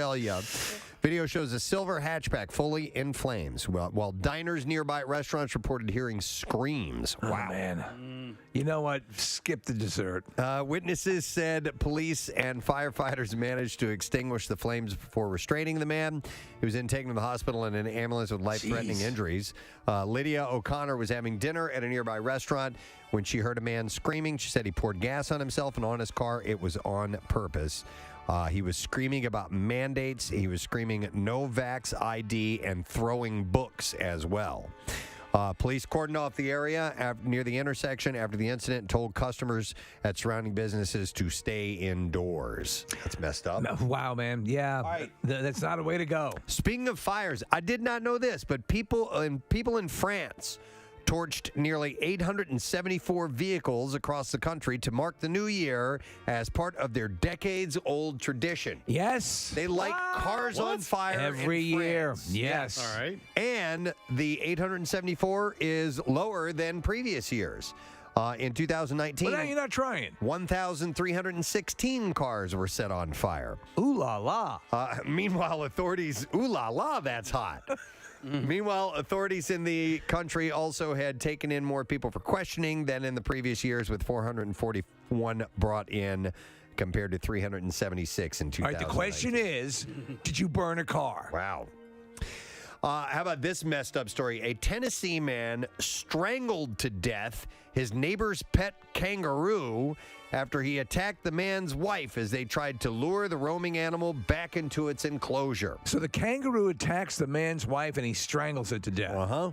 The shocking incident occurred at the property owned by Hope and Chrisley, about 20 miles north of Nashville. Authorities responded to the home after reports of two people who had been in a battle with a male kangaroo named Carter. Dude, you just killed a kangaroo. You got to bounce. Carter's owners came home to find their other kangaroos milling around the dead animal. And according to Hope, one of the owners, she said he didn't have nowhere to go. He was choked to death in his own space. Tennessee laws makes you think, doesn't it? Allow people to own kangaroos, with males costing around $2,000 and females going for $3,000. She said, we'd had Carter ever since he was a little nugget. It's like losing a family member. The incident began after neighbors had spotted that Carter had escaped from his enclosure on the owner's property. The neighbors called the Leahs to see that if they could get the kangaroo back into his normal confinement. The Leahs said they told the neighbors, who were not immediately named, that they could feed the kangaroo to lure him back into his area with the Leahs' fenced-in property. Right. Leah's fenced-in property. So the couple also said that they would be home within an hour to take care of the situation. The woman was reportedly assaulted by the kangaroo after she and her husband entered the Leah's property in an effort to bring him back to the enclosure. And that's when the woman's husband stepped in and strangled the kangaroo, killing Carter before the Leahs arrived back home. Neither of the neighbors were seriously hurt. So I think this dude went a little overboard. A little overboard. When you strangle a kangaroo, you better have a good reason. That's what my grandma always said. The Leahs said that they returned home to find the younger kangaroo surrounding Carter's lifeless body. The couple are now looking at a potential lawsuit against the neighbors over their pet kangaroo's death. There's got to be a law firm that handles this thing specifically, right? It was still unclear whether or not the husband responsible for the killing Carter will face criminal charges. If your kangaroo's been strangled, call us anytime, day or night. This is a great story. Vancouver Canucks assistant equipment manager Brian Hamilton didn't realize that he had a cancerous growth on his neck until he visited Seattle in October. An eagle-eyed fan sitting behind the Canucks bench for the Kraken's inaugural home game on October 23rd saw something that concerned her, and Hamilton got the chance to say thanks to that fan, a woman named Nadia Popovici, and let the world know the story. So the Canucks and the Kraken announced a joint $10,000 fund, by the way, to go toward Popovici's medical training. She had been going to medical school and had been accepted by several schools but hasn't chosen one yet, or she was about to get into medical school. Right. So the Canucks had shared a message on social media Saturday morning asking for help tracking down the woman who had alerted Hamilton to the growth on his neck, and it didn't take long for word to spread and for her family to connect. And about an hour after the Canucks had posted the message, A reply came in suggesting the family of Popovici was looking to make contact. So at that game, she was sitting behind the bench and got Hamilton's attention as he was rearranging pads, gloves, and skates between periods. She had written a note on her phone that said she was concerned about a mole that she noticed on his neck. Wow. She made the text on the screen large and colorful, obviously hoping that he noticed it. He finally saw it but didn't think much of it initially. He said, it had irregular borders, this is what she said, and it was discolored and fairly large. Popovici had spent some time helping in an oncology ward where she was familiar with what cancers like Hamilton's looked like. Hamilton said Saturday that Popovici had changed his life. She extended my life. He said, I've got a wonderful family, a wonderful daughter, saved my life. She didn't take me out of a burning car like a big story, but she took me out of a slow fire. Hamilton said the message Popovici relayed to him on her phone will forever be etched in his mind. And apparently, he didn't think much of it at first. It was sort of dismissive of it. Yeah, and it lingered. Once he went back home to Vancouver, he asked his wife, Jess, to take a look at it, and she said that, yeah, it did look a little unusual, and then he went and got a doctor to take a look at it. The team's doctor, who agreed that the mole looked concerned and took a biopsy, and within days it had been completely removed by a specialist who said that it was cancerous, a malignant melanoma. Had he let it go for another year or so, it could have killed him. This reminds me of that story. There was a home improvement show with remember that Preston with a host had a. It was Tariq. It was the Almausa or whatever. Right. He had. It was the thyroid. Yeah. Was that it? Okay. And I've seen some where people can spot an eye cancer problem by the photos that are taking and stuff like that. So it's a good thing that this gal saw that and let him know about it, and he has gotten it taken care of, which is really, really cool. All right, and there you go. That's what I have in the bizarre file for now. We're going to take a break. We'll be back in just a moment or two. We're going to have a guest later on, Ryan Airy, who is from Screen Crush News. So we're going to talk all things like Spider-Man and Batman and Boba Fett and all that. Ooh, you know that good. In fact, that's why Kathy's not here today. She called out. Please. Because she knew that we were going to be doing that segment. So we'll be back in a moment. Stay with us. God. Or no, the question would be, would you like some? Yeah, a cup. Yeah. No, not a yeah. Yeah, cup. Come on. Yeah, a cup. That'd be ridiculous. Do you want a thermos or a cup? Yeah, a cup. Okay. Not a yeah. Oh, one not a for table 7. Okay. What is that one? That's you. That's Mini Wookie. That's Nick. So you ask, have you decided what you like, sir? Not a yeah. Not a yeah. Not a yeah. I don't remember Mini Wookie. All right. Anyhow, Korn has coffee. Korn coffee. It's almost an embarrassment that we live in this city and that we don't. You know, I think you're right, though, Preston. Stop and check it out, at least to some degree. Why groups of people decided that it would be a good idea to memorialize this person in that form. Also, don't hesitate now and then to throw a rope around on it and attach to your boat hitch. That why is intriguing to me as well. Like, what the hell is the point of dragging a statue into the river? But, you know, when I heard the news report it this morning, they reported it as if, like, here we go again. Now, there was only one other incident, but... There's a lot of statues being pulled down for various reasons, where they had down south with the Confederate statues and things of that nature. And if they believe, there's it's kind of the thing. But this thing seemed like, what's that about? Yeah. Hey, what did Rizzo do that was so great that he gets a statue? He was just a really popular mayor. I mean, like he was larger than life in a bunch of different ways in stature. Yeah. And so because of his tactics, he was well known. He left his mark, good and bad, and deserved a statue as a result. Yeah. You're a real crumb bum. and he gave us that. If that, honestly, I would give him a statue just for that. Crumb bum? I'll take you out back, both of yous. Yeah. My arms tied behind my back. Yeah. I'll pound you into the pavement, I will. That whole audio, you look like a lush to me. He's telling the reporter. Yeah. Would you care to talk to CBS? You look like a lush. I'll pound you into the pavement. You want to relive that? Yes, I do. All right, Casey's finding the audio of Frank Rizzo when he was confronted. He wasn't happy about it. He was out walking his dog, and maybe the Viking was the Nordic Frank Rizzo. They were confronting him about. You look like a lush to me. What's your story? I hit you with my shield. I'll take you out back and hit you with my shield. Yeah. What are you? You're a crumb bum. You can't find it, Case? I don't know. Here, let's Here try you go, this one. Crumb Bum. Crumb Bum, see Frank Rizzo. It says Rizzo. See Crumb Bum. This says call Stan Bowman. Here we go. Yeah, that's it. There is Stan Borman from Channel 3 News. Could we... How are you? Fine, sir. How are you? Good. Could we talk with you for just a moment? No, I'm busy. You couldn't answer any of our questions? I wouldn't talk to you under any condition. Why is that, sir? Forget it. Scram. Get out of here. Sir, Ram. Hit the road. Ram. You luscia. Why? Get away from me. I'm now a private citizen. Yes, you sir. get away from me. We're allowed to be on the streets, sir. I don't want to talk to you. Get away from me. How do you feel about the security guards being taken off of you, sir? Get away from me, or I'm going to throw you out in the middle of the street. Gonna throw you right out there. One more question. I'm telling you, get away from me. You were the symbol of law and order in Philadelphia, sir, for many years. People looked up to you and respected you. Look, creep, get out of here. How could you justify your actions at our cameras last Monday in front of your Get house? out. You're a creep. We're a member of the media. We'd like to have an answer to our You're question. a creep. Why did you attack our cameras, sir? Get it all. Don't miss any of it. You're a creep. Get away from me. Would you answer the question? Dude, he had great pipes. He really Listen did. to his voice. Get away from me. He could do movie trailers. This weekend at the Community Cinema Pucks. You're a creep. Get away from me. Would you answer the question? You know, you hide behind that press card. I'm not hiding behind anything, sir. I just wanted to get some answers. I'll tell you what to do. There's a gang of yous here. There's enough of you here. By myself, I'll take yous physically. Well, I'm not asking you to take me physically. Well, get away from me. Well, sir, I'm on the public street. I should be authorized to be here. I'll break it off. I'll break it off. I'll break it physically and mentally. Yeah. I'll get inside your brain.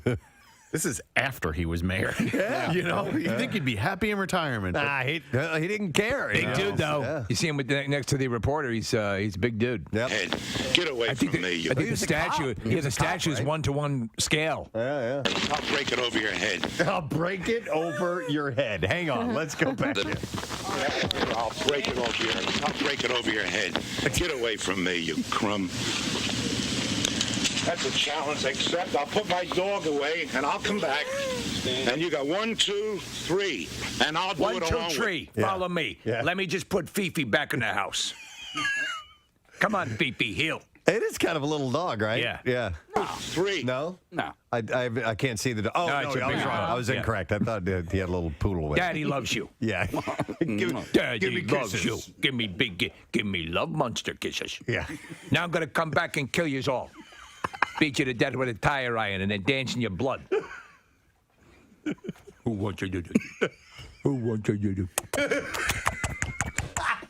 Gonna put you in the house now. All right, don't be scared. Daddy has to go kill the bad men. I'm coming to kill you now. Calm down. Did you lose your chew toy? Did you lose your chew toy? It's under the sofa. Yeah. Wait right here. Daddy needs to go kill the reporters.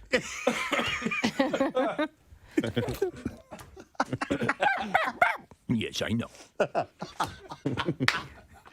Talking. Yeah. Get up in the living room window. You want to see Daddy kill the bad men? Yeah, that's right. Sets him up where he's got a nice view of the street. I'm doing this for you. Yeah. 2, 3, and I'll do it along with you. In that back of that fence, just the 3 of us, 4 of us, me and you. 4 or 5. I tell you what. Call some of the family members. Bring them out here too. Show you what kind of a man you are. You're less than a man. You're a less man. Okay, you're a crumb creep. A crumb creep. You're a moon creep pie creep crumb. You're creep brulee. That's what you are. Creep brulee. Yeah. As if someone's taken one of them little torches and fried the top of your head into like a caramelized sugary thing. You are creep brulee.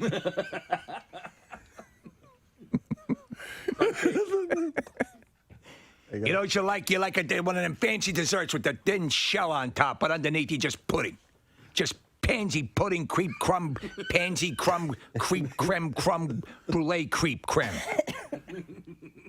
With sugar on top. At this point, they've just shut up. They just let them know. Because they are like, we are getting gold right now. Just let this roll. Put that on camera. You're a crumb bum, the three of you, and I challenge you. He wouldn't talk earlier. I'm not talking to you, right? I'm not talking to you. And now Stan Bowman hasn't said anything for like 5 minutes. He actually fell asleep. What are you, Stan? Are you asleep? Wake up. I'm sorry, I had a long night. Where did your dog go? I put him inside, didn't you see? There he is, and they're looking in the window there. Just me. Mayor Rizzo, You're we're not here. a crumb creep coward. You can't take. You won't stand up to him. I'm standing up. We're not here to fight. We're here to get some answers to some questions. That's all. I want to fight you. Why is that? Because you're a crumb creep lush coward. You don't. Crumb creep. He keeps adding on. Lush coward. It started with one. Then two, now you're a Methodist. Now he's up to What? He's up to 4. I don't know. I'm running out of desserts and various disgusting things. Are you keeping a list? Do you know, like, okay, you're a crumb, you're a creep. Wait a second here. You're yellow. I keep a list for things like this. You are a jackass crumb, creme, creep, cram, crumb. Oh, that's the wrong list. That's the potential dog names. Thinking about getting another one, huh? It was in Chestnut Hill. Wait, hold on a second. Honey, where's my reported bad name list? It's in the closet. No, I looked in there. I was looking for the dog's chew toy. I'll get back to you. What's your number? Give me your number. By the way, Mercy. I remembered it. By the way, He gets a call late at night. He calls him back later on. Better call this guy up. Yeah. You're a yellow crumb snake. Have a lovely Thank you very much. Yeah. Have a lovely evening. For that creep. Oh, you creme crumb creep cram. You're an apple crumb creep cake.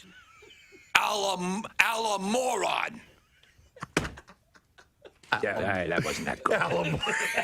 Scratch that one off. That's not good. Yeah, that's. I think when I try to do French desserts, it doesn't work out. I'll stick with the German stuff. Oh my God. I'm glad we revisited that. Oh my God, I'm getting tears on my glasses here. Reality stars Todd and Julie Chrisley. Oh my God! Is it Chrisley knows yeah, best? Chrisley knows best. It's horrible. Yeah. There was one weekend where there was something I was watching a marathon of on the USA Network, and every other commercial was for Chrisley Knows Best. Oh God! She's a piece of ass, though. I think she is, but he's got to be gay. Yeah, I don't know who wears more makeup. He does. Yeah. Well, they have. Not that there's anything wrong with that, but come on. They have been cleared of $2 million in tax evasion charges, according to ET. Well, there you go. The pair who. You've been cleared. Why are you here? I thought you were a botanist. Yes, but I minored in accounting. So he. On my home world of ET world. It's easy to count on those big fingers you have. Absolutely. And numbers are universal, so. Yeah. Absolutely. The pair who pleaded not guilty were accused of cheating on their taxes by Georgia's Department of Revenue. Hey, come over here. You're gay, right? Todd said Julie. Because everything about you is highlights and the hair and I don't know, and nothing wrong with that, but yeah, you're gay. So Todd said Julie and I knew all along that we had done nothing wrong and that when the facts came out, we would be fine. Well, there you go. Now, the other question is, Preston, about this video, this sex video that they were supposedly extorting their own daughter with. You know this story, right? No. I don't remember that. Oh, yeah. There's like a porn video. And Is it her in? That's, now, this is a whole morass of crap. They're still trying to hash it out. It was her and ET, but it was just finger stuff.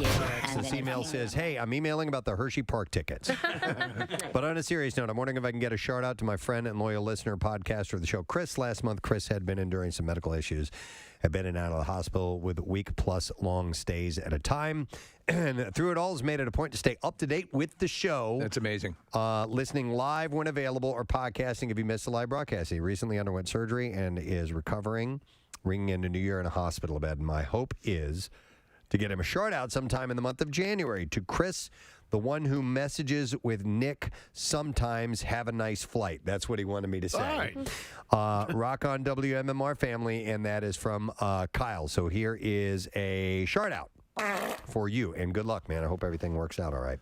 All right, with a new year, I did notice a few things over the last couple of days. You had some downtime to notice. Yeah, there was a little bit of noticing it took Notice place. had some time off to notice, and he noticed. Oh boy, did he notice! I tell you what I noticed. What did you notice, Noticer? I noticed that I was probably the least productive that I've ever been on any of our vacations. Had you gone into it with the notion of just because sometimes you have to will yourself, I'm going to be absolutely unproductive and just relax. I didn't have to will myself. It came very naturally. Yeah, I was so tired by the time we were done this year for some reason. You still got your Christmas decorations down, though, so I give you... I did do that. Well, listen, yesterday, I actually did day before yesterday, but yesterday it was like 64 degrees at my house. My Christmas decorations could conceivably be up till the end of February, mid-March. Why? Because the family gathering that we have we said, let's delay it.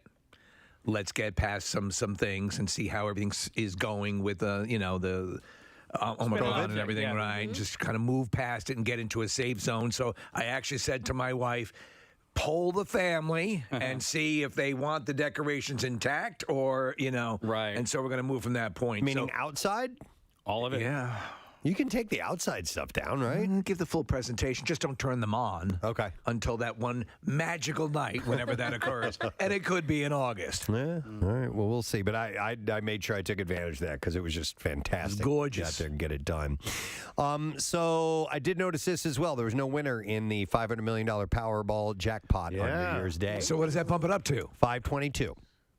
So the winning numbers on Saturday's drawing were 6, 12, 39, 48, and 50. I knew it! Powerball of number 7. There was a $2 million winner in Maryland and 3 $1 million winners, one in Arizona, one in California, and one in Florida. I bought one and chose on our last day before the break. I didn't win, obviously. Oh, man. It's one of the, I was off by 1 on the Powerball, which doesn't get you anything either. No. But it just makes you feel like you were really close. Yeah. Nick, when you really go down, weren't. hold the card over and to Mrs. Joe's and say, give me a little sugar on this. Yeah? Yeah. And Well, I'll buy one today. She'll blow on I it. wonder if she's in today. She probably is, right? You need to get your tickets today. Drawings tonight, right? Is it? Okay. I think so. Let me see here. Come on, Mrs. Joe's. Give me some sugar. The winners of the Powerball jackpot can choose to receive their prize as either the lump sum payment or in 30 graduated payments over 29 years. For the big prize tonight, there's a lump sum cash option of an estimated $371.5 million. So what do the experts say at this level? The better way to play it, the annuity or the lump sum? I've never heard a definitive answer on that before. As if I'm entertaining the notion of such a win. But to me, I would take the lump. Yeah, lump sum, no doubt. Yes. That I would do the same thing. So the estimated jackpot of 522 could obviously go up, and the more fervor that is created behind this, the more that just explodes number-wise. So you never know. Do you have numbers that you play, or just random? I have filled out forms in my briefcase, but for the most part, I just do the quick picks. Right. But you know what? I might use those because it would be pretty cool if you had chosen those. It doesn't matter how you win, but yeah. It'd be kind of cool if you had those numbers. I got a text from Jim Antez, who used to work here. Yes. He was our general sales manager. I got a text from him over the break because the bowel movements, right? The poop number came up in New Jersey last week. Explain the poop number because this is a real thing. If you have it, there's a dream book that Jim's grandmother had, and whatever dream you had, there were numbers that corresponded to that, and you were supposed to play those numbers in the lottery. Hi, Grandma. And if you ever had a dream that involved a bowel movement, pooping, the numbers were 933, or it might have been 393, but if you box it, it comes up basically 933. Those three digits. And the New Jersey lottery had, I think 339 came out last week at some point, and it has to be because now there's. Back when this book came out, it was only one evening drawing, and now there's like afternoon drawings and evening drawings. All right. So it's you play I still the don't evening. quite get it, but I know that a good, healthy bowel movement is what you're going for. So someone must have dreamed of poop. Somebody dreamed of poop. that happened. Dude, I did. So what? I did.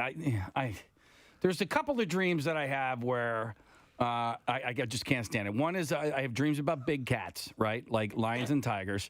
Okay. And I also have dreams where I have to like dump in front of like Big cats? No, like there's people. I'd be so embarrassed if I had to take a dump in front of a tiger. Yeah. So you have these regularly? I would say more than I have any other type of dream. Yeah. So for me, I get the usuals like the flying and stuff like that. No, not bowel movements but I have so many cats in the house that I'm kind of covered with that. Yeah, no, I had a big cat dream probably 3 weeks ago where I was at my old house where I grew up. I was in my neighbor's yard and a giant lion was walking down the street, and I was like, well, I better get inside. And I got inside, and there was a tiger inside and a cheetah. And so, you ever talk to a therapist about it or anything? No, I've looked them up and dream stuff. analyst or whatever. What does the analysis say in the the dream books? I can't remember. If you see large cats, you're going to have a hefty bowel movement. Well, so the bowel one you actually looked up for me online on air one time, Nick, and it says I reveal too much about myself. Oh, okay. You do reveal a lot about yourself. Yeah. But that's not. I don't think that's an insight. Yeah. Randomly telling people that you know about dreaming about poop or that seems an obvious. Here's a dream analysis. Seeing wild cats in your dreams may symbolize solitude or lonely existence, along with ferocity, sexuality, and survival instincts. See, I'd go more of those than solitude or lonely existence because you don't live a solitude or lonely existence, Casey. You have a great family, and you're a very social guy. But the asterisk, Preston, you more than likely like to be pooped on. Do you want to answer to that? I do not. Okay. You don't want to answer, or you don't like being pooped on? I don't want, no, both. No and no. Dreaming of an aggressive cat could be interpreted as the inability to accept reality and stay objective. Yeah. Like, okay. Take that for whatever it is. Okay, what makes them the expert? All right. Seriously, it's a dream. You know? I know. There are no hard and fast rules. It's how you sell books. What does it mean when you're having sex with Shirley MacLaine on the back of a motorcycle is what I want to know. Because I had that dream that one time. Yes, I remember that. And I don't know what it means. I think you need to speak to a therapist about that. By the way, going back to the lottery for a moment, your odds of winning are 1 in 292.2 million. So you see there's a chance. You are 25,000 times more likely to hit a hole in one than you are of winning a jackpot. Who just hit a hole in one that we know? Matt O'Donnell. Yeah. Matt hit a hole in one. Son of a bitch. You should play the lottery right away. All right, I noticed something else. This is interesting. Since we just had New Year's Eve, the celebration always has a countdown, counting down from 10 to the new year. What's interesting about this is that tradition is not nearly as old as you think it might be. When do you think that started? If you were to put a year on it, that counting down to the new year started to really happen. All right, so I'm going to put early 1900s. Okay, what do you guys think? Oh, I'm going to say with the TV broadcasts. Yeah, I was going to say like Dick Clark. 50s or 60s? Yeah, I guess around the same. I mean, when people started gathering in Times Square. Well, when were numbers invented? Gang, it started in 1979. What? Wow. I was also going to say Forrest Gump. 1970. What does Forrest Gump have to do with that? Because they were counting down, but was that the 70s or 80s? You know the classic Forrest Gump counting down. I was going to say Forrest Gump invented it. I like to count down. I don't remember exactly. It's when and the movie that taught us all to count down, Forrest Gump. The thing you did with Endgame this year, Preston? Yeah, so let me recap that. I had mentioned earlier on New Year's Eve, my daughter found out that there was if you start the Avengers Endgame movie at 9:30 and 30 seconds, right, that it would time out that Tony Stark snaps his fingers right at midnight. Well, you can do the same thing with Forrest Gump. And so I know exactly what you're talking about, Marissa. You can start the movie at a particular time, and then when they do the countdown in Times Square and they celebrate... Forrest Gump will snap his fingers? No, Forrest Gump turns into Thanos. I made half the universe disappear, Jenny. You celebrate New Year's at the same time that Forrest Gump and the two hookers do. So she tastes like cigarettes. I want this hooker to disappear. So Alexis McCrossan is a history professor at Southern Methodist University and says that the clock watching is actually relatively new for Americans. She said, we used to celebrate New Year's Day, not New Year's Eve. So you woke up on January 1st, you said Happy New Year, you went to church, you did whatever you did with your families, exchanged gifts. This is 1979? And it was a calendar holiday. Yeah, but by the 20th century, it becomes a clock holiday. The calendar is still there. We're still waiting for January 1st, but the clock and midnight becomes especially important. Before the 1970s, countdowns were generally associated with bad things. In the 1950s, there were atomic bomb tests and things like that. That was what you usually heard a countdown. Before that, there weren't really, honestly, countdowns. But then it turned into a good thing because in the 1960s, it became associated with the space program. Oh, okay. Counting down for liftoff. The launch, Before something that, positive. you didn't really count down for anything. For the start of something, they didn't count down from 10 or so on. What about races and things of that nature? They didn't. You fire a gun. You don't. Or you say on your mark, get set, go. Yeah. You don't count down. 1, 2, 3. Greatest countdown and up of all time. 1, 2, 3. That's a Forrest Gump moment. I was going the other way, Pierre. So McCrossan notes that some TV announcers in the 60s started counting down to the new year, but it wasn't until 1979 when the crowd at Times Square in New York first joined in. So I remember for years of being in New York, about Times Square, the ball drop, and there used to be, correct me if I'm wrong, and Nick, perhaps you can look at this, that the ball physically would come down. It would slide down this pole, and it would actually drop with a decent bit of velocity. Oh, yeah. And light up. Now it's merely it just lights up. Yeah, they took that ball, I thought, and it's somewhere in a museum or something like that. They had moved on with that, but so I hadn't really thought about that whole countdown thing and why, when that started, and it's actually not that long ago. Preston, I know it's a noticer, not the connoisseur, but I saw somebody on TikTok made a New Year's Eve ball out of fruit. So they started with a big foam ball and then put fruit on skewers, kind of like an edible arrangement, and then they just lowered it throughout the night, and it kept going down. It was kind of And then everybody ravenously attack it when it came down. Yeah, I just love how you're tens of millions, if not hundreds of millions, counted down at different times of the day because of the streaming. Yeah, you're right. And people are just different time zones. And just that too. But then also you have children as well, right? So Jake Matera, old intern Jake, they did a countdown for his son at 7:30 at night, and so they don't know any better, And we did that. We were at a bowling alley, and they did a countdown. And it was at 6:12 and 30. You're just counting down, and kids just like to do that. You're liars. And make noise. You're lying. Yeah, because when we did the Endgame thing, we had TV on in the kitchen and TV on in the living room. The living room had Endgame on. In the kitchen, we popped on The Rock and Eve at 5 minutes till or whatever. And so we're counting down 3, 2, 1, Happy New Year. And I go, oh, did he snap his fingers? They're like, yeah, that was 2 minutes ago. I'm like, the streaming, the delay, that's what happens. Funny. It's not going to hit right at the exact time. So it makes me wonder all of those years of, me all through grade school, high school, college, when I was counting down with whatever room I was in, I never thought to look at the actual clock or, you know what I mean? You just go by what you're seeing on TV. Yeah. That's how I do it. Yep. Somebody texted and said it was Thanos snapping, not Tony. No, it was Tony in Endgame. That's how the movie. All right, anyway.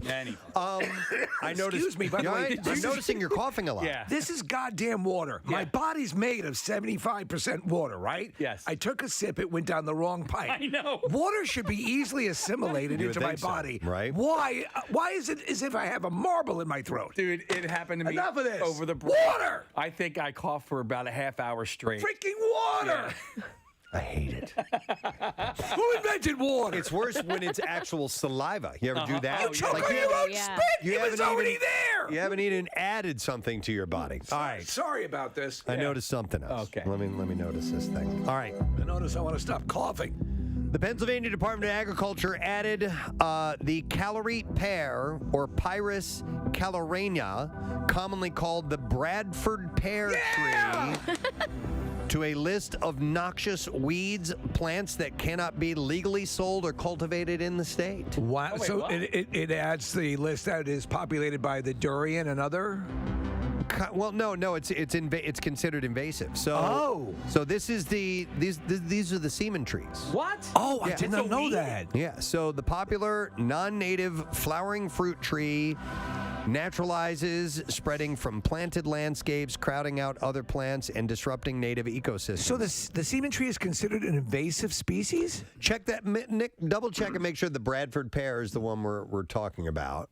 If you don't know, this is a plant, a tree, I guess, It's a that tree, yeah. every year emits a smell that many have said, and I agree, smells like semen. Mm-hmm. Yeah, it's them. That's okay. So this is it. So it apparently crowds out other plants, disrupts native ecosystems. The ban on sale and cultivation will take effect on February 9th, with enforcement phased in over 2 years. I'm surprised because landscapers will sell a lot of these. They'll use them in office parks and people's backyards and whatever. So this is a moneymaker for a lot of those places. I'm really surprised they came down with a ban. Well, it's a beautiful tree. Yeah. And when it does create that scent, it's got these beautiful white blooms. It's just gorgeous. It looks gorgeous. I have 3 of them in my backyard. I have a weeping vagina in my backyard. Oh, my goodness. And it's, well, you know what it smells like, but it's just, it's beautiful. So, okay. Now you got me thinking of Pussy Willows. I wouldn't necessarily categorize this scent as noxious, though. I mean, it is different. If you are around a bunch of them, like I have been in proximity to several of them, and it's like overpowering. Now, not noxious to the scent of I can't breathe. Yeah. Right. But definitely like, wow, this is overpowering. So, but it's apparently I guess it's taking up too much space. It's invading the area, and it's not native in the area. So, according to the agricultural secretary, the calorie pear is another non-native plant that was brought to the country for its beauty and rapid growth without regard to its long-term potential harm to our environment and food supply. I didn't realize it was that sort of situation. Nick, as you rightfully point out, it ends up being used in garden plants. Oh, yeah. They're sold a lot. And another one that I've heard people complain about because of the smell is the ginkgo tree, and they're really pretty as well. Especially in the fall, they turn like a bright yellow.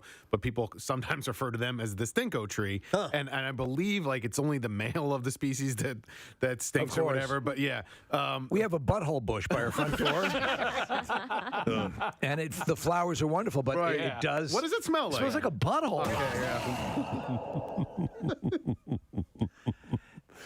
Is that year round or only in the spring? No, it's like for 1 week. Oh, wow. You can deal with that. Is your butthole open? Don't come over. It's butthole week. Is your butthole sprouting? Yes. Oh my God. The butthole's open.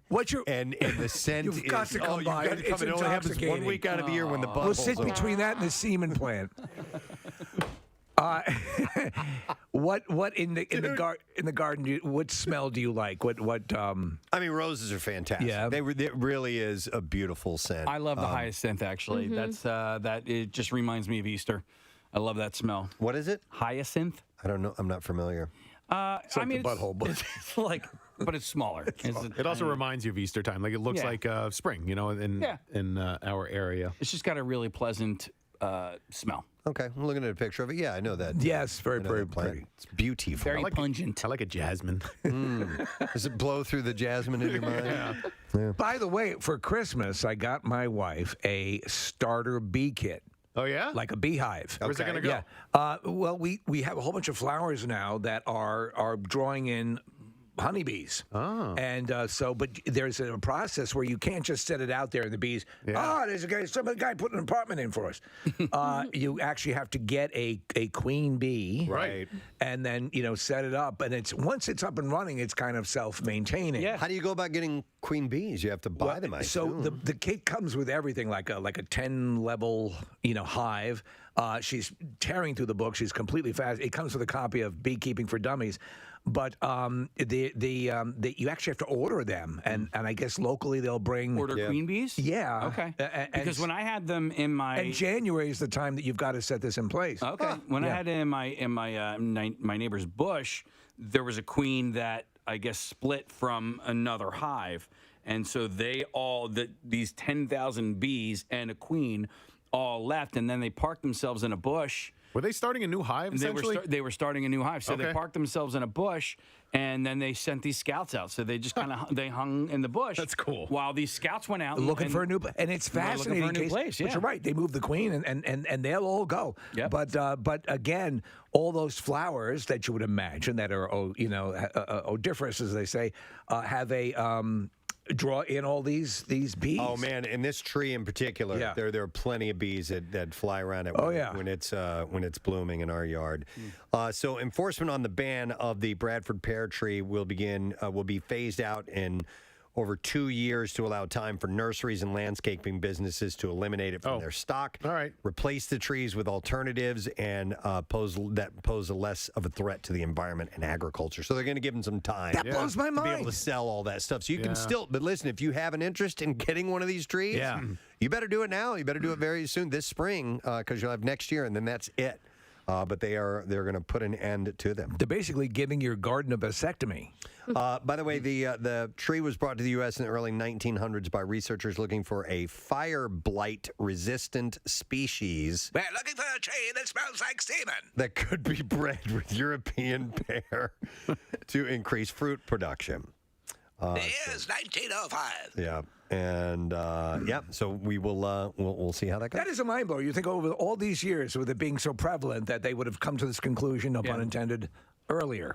I have an apple tree in the corner of my yard. Way to brag. Okay, I'm not bragging, but here's the deal. We've been in this house for 8 years. Yeah. I've never seen apples on this tree until They lied this to you. year. Oh, has it been pollinated improperly? I don't know. Honestly, sometimes it has to do with bees in the area. Okay. If you don't get enough bees in, sometimes you need a male tree next to a female tree in order. It's true. And so Yeah. there's all sorts of processes by if you have a fruit tree, in order to get fruit out of said tree, you have to follow several steps in order. to Okay, make that well, happen. it had to have been pollination because I didn't put any trees next to it, and we never had apples before, and then all of a sudden we had apples. Once a pretty girl was near. Yeah. I had no idea that there was pollination between male and female. Yeah, you know what's that took place. This is dorky, but you can actually splice a male branch into the same tree as a female branch. So you can take an old apple tree. Hi, Phyllis.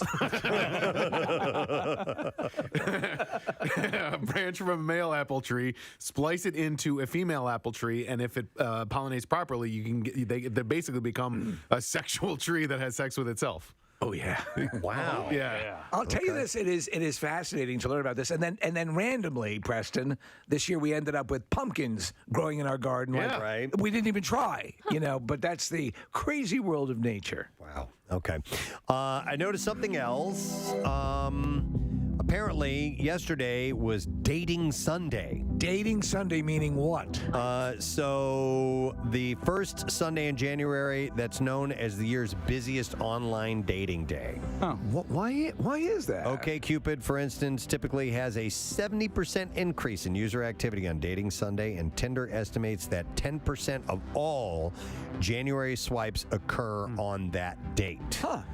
The timing makes sense, as the new year is seen as a time for resolutions and fresh starts, and finding a new romance is often one of them for singles. So if you're single and it's been a while, It coincides you with finally go, that's it. I'm giving it a shot. All right, so the same resolution that people approach dieting. Okay, Yeah. I'm going to start the new year and I'm going to finally get active. Yeah. I remember being that way when I was single, of saying I'm doing it. I'm falling in love this year, or something like that, One of the times I did it, I ended up meeting my wife, and you kind of made a conscious decision. Yes, or? so Okay.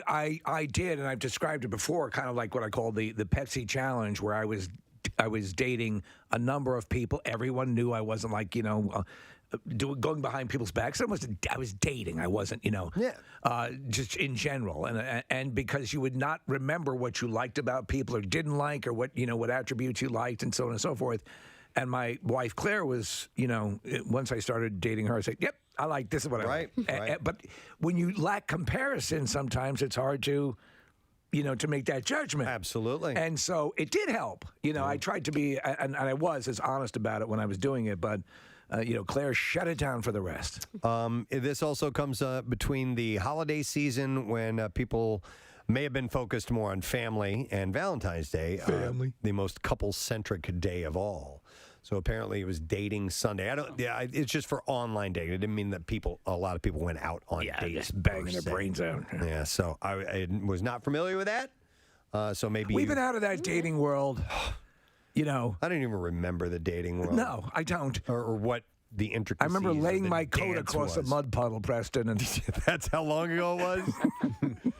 That was my pea coat. Yeah. I think I've been more astute to noticing other guys on the street. I'm happily dating somebody, but I feel like every year at this time, I'm like, I want to set up my friends. So I just want to stop somebody on the street and be like, "You're cute. Are you single? I feel like you're my friend's type." So I start noticing people for my friends. I can see that being part of the new year too. I'm going to help, blah blah blah. I'm going to help Stephanie out or whoever it may be, and make something happen. There was a woman who made, I guess she's sort of a Philadelphia legend of sorts, like the Yenta, the dating Yenta or something like that. Where I don't know. Yes. Yeah, and her son too. Her and her son. Are you talking about Hart? No. Mrs. Hart. No, Steve. Carter Ward. Hart. It was Carter Hart. No, Steve Ward. Yes. Yeah. Okay. Oh yeah. Because they had a TV show. Right. His mom was like a. Yeah, we used to have Steve on the show. Yeah. All right. You remember that guy? Oh yeah, I remember him. That was a service, and she would do. The mom was legendary for hooking people up. Okay, and he's the CEO, CEO of Master Matchmakers. Yeah. Okay, well that's it. Yeah, Shane. Yeah, Shane. All right, do I have time to notice one more thing? A tiny little one. A tiny little one. All right, I got a little one. The most popular apps over the past calendar year. How about that? Yeah, let's do that. We'll go through this, and there's. Can I guess what the number one was? There's two lists. There's a worldwide list, and then one broken down in the United States. Sure, go ahead. TikTok. This is the most downloaded app. Okay. Yes, TikTok is number one, and essentially the list is not surprising. Okay. The apps that people talk about the most are the ones that people downloaded the most. Yes, you would imagine. So, but you would think at some point it's all right. We've hit. Right. We've hit the number. No. So TikTok is number one. Instagram is number two. This is worldwide. Facebook is number three because Facebook is a lot lower in the U.S. Jesus, I went through a Facebook nightmare because I was trying to register my Oculus Quest, the 2, the Oculus Go. So you could register that without a Facebook account. I have Facebook accounts. I'm never on them, though. I gave up Facebook, basically. And then interacting and trying to get this thing registered. For the first time, it finally went through yesterday because Facebook is so glitchy in the process. Yeah. That was just my personal hell there. Number 4 is WhatsApp. Number 5 is Telegram. WhatsApp is still popular. Number 6 is Snapchat. I have a high school group chat that's on WhatsApp, Steve, because one of the members of our high school lives in Colombia in South America. Right. And it just makes it super easy for her to chat with everyone. Yeah. Number 7 is Zoom. Number 8 is Messenger. Number 9 is CapCut, which I think is a video editing thing.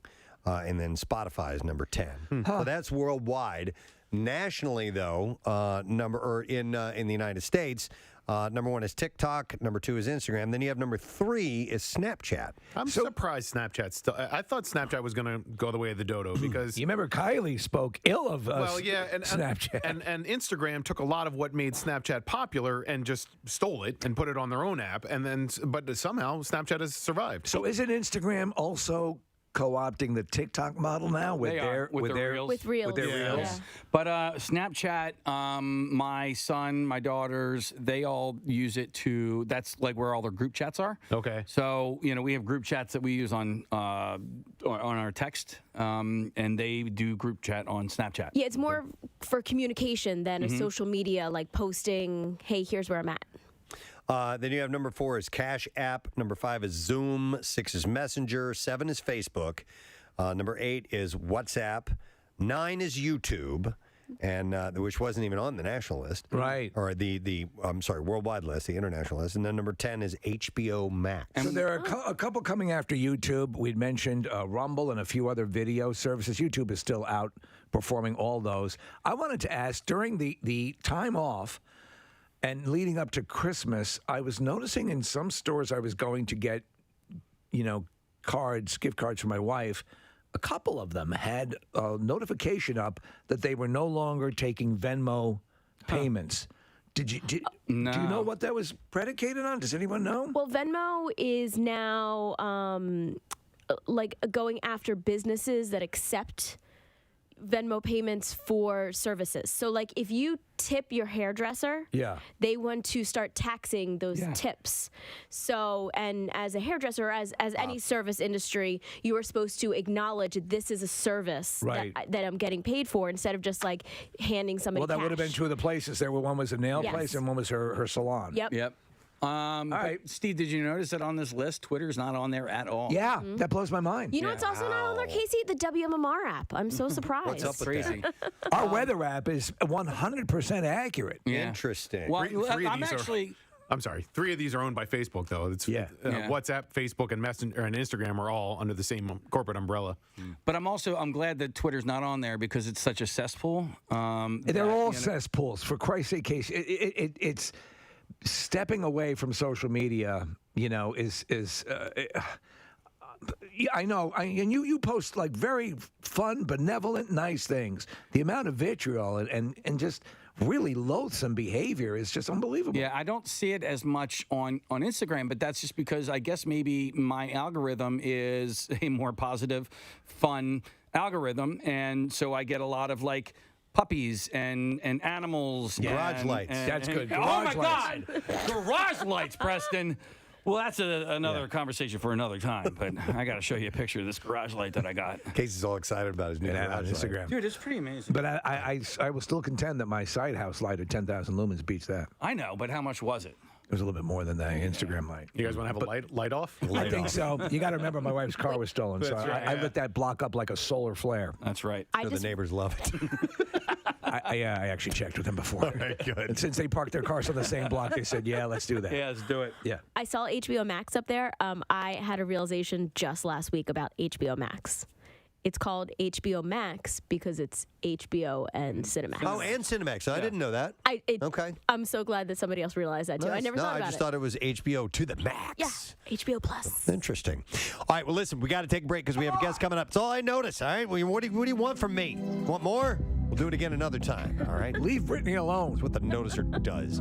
Notice and then a cut and run. All right, we're going to take a break. When we come back, we will have Ryan Airy, who is from Screen Crush News. Great stuff to talk about. Plenty of things to talk about with him. We'll be back in just a moment. Make sure you stay with us.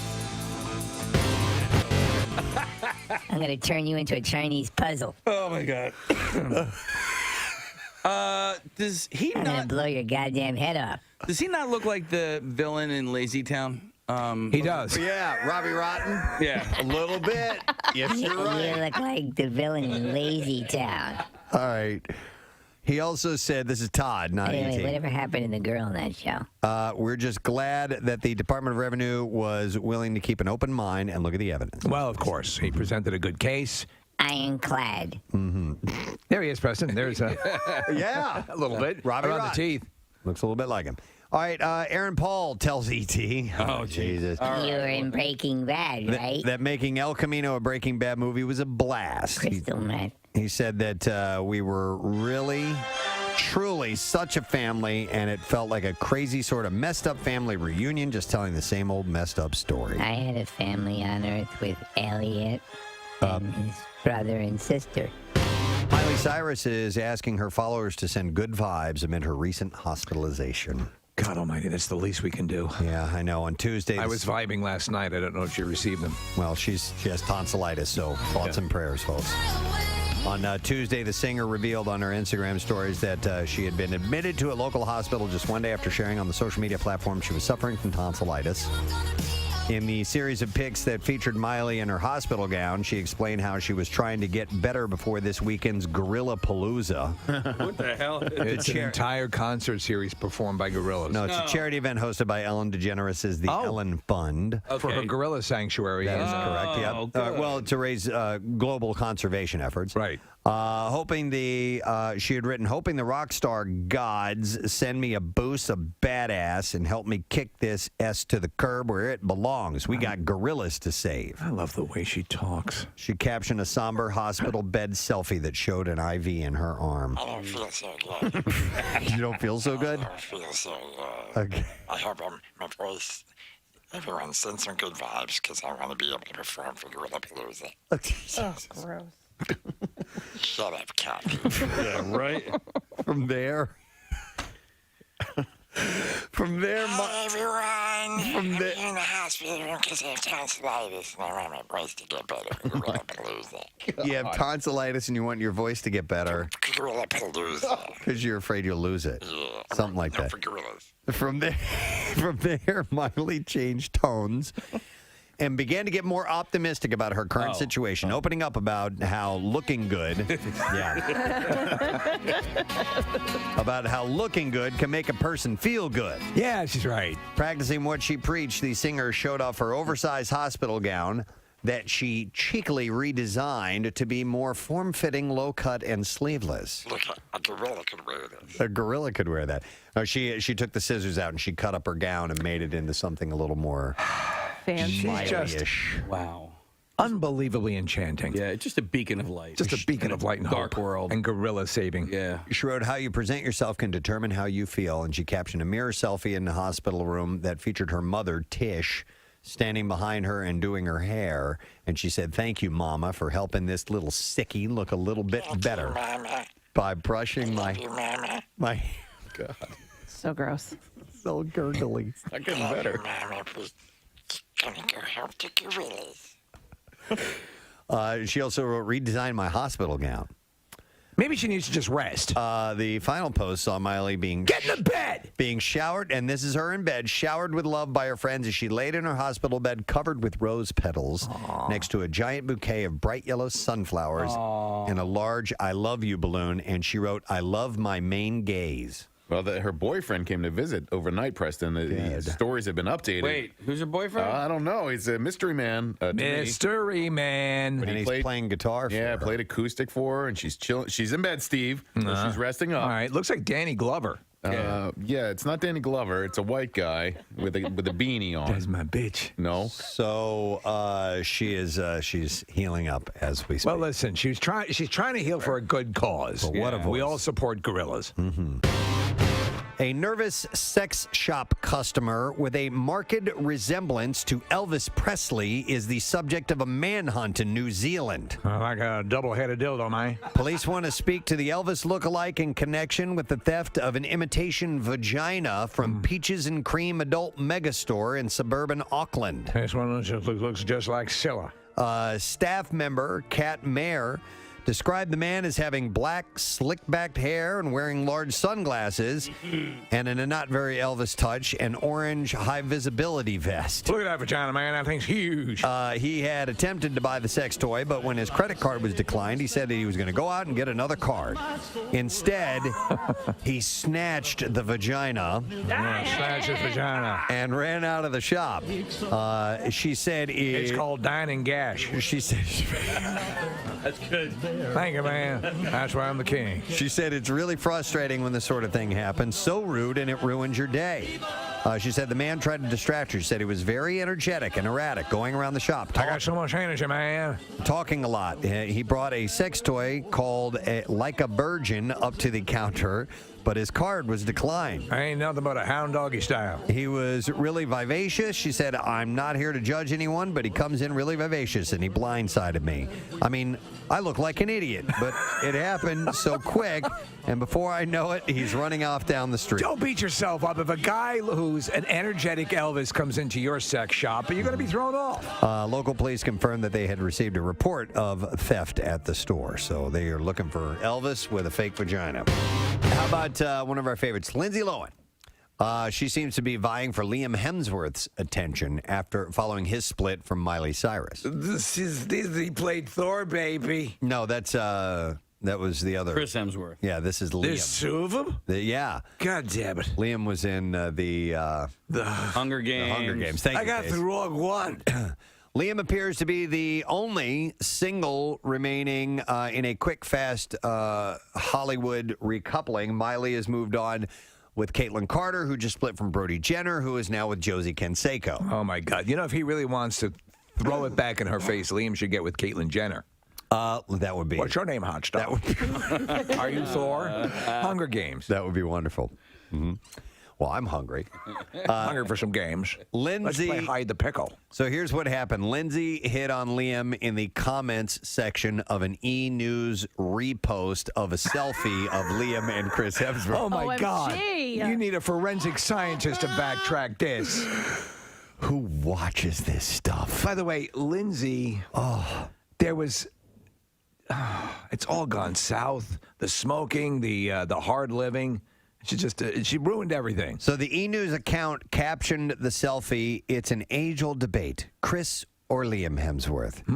And then Lindsay responded in the comments, "Why didn't we meet in Sydney or Bondi?" That's it, folks. Okay. That's the flirt. That's the big flirt. There it is, man. All right.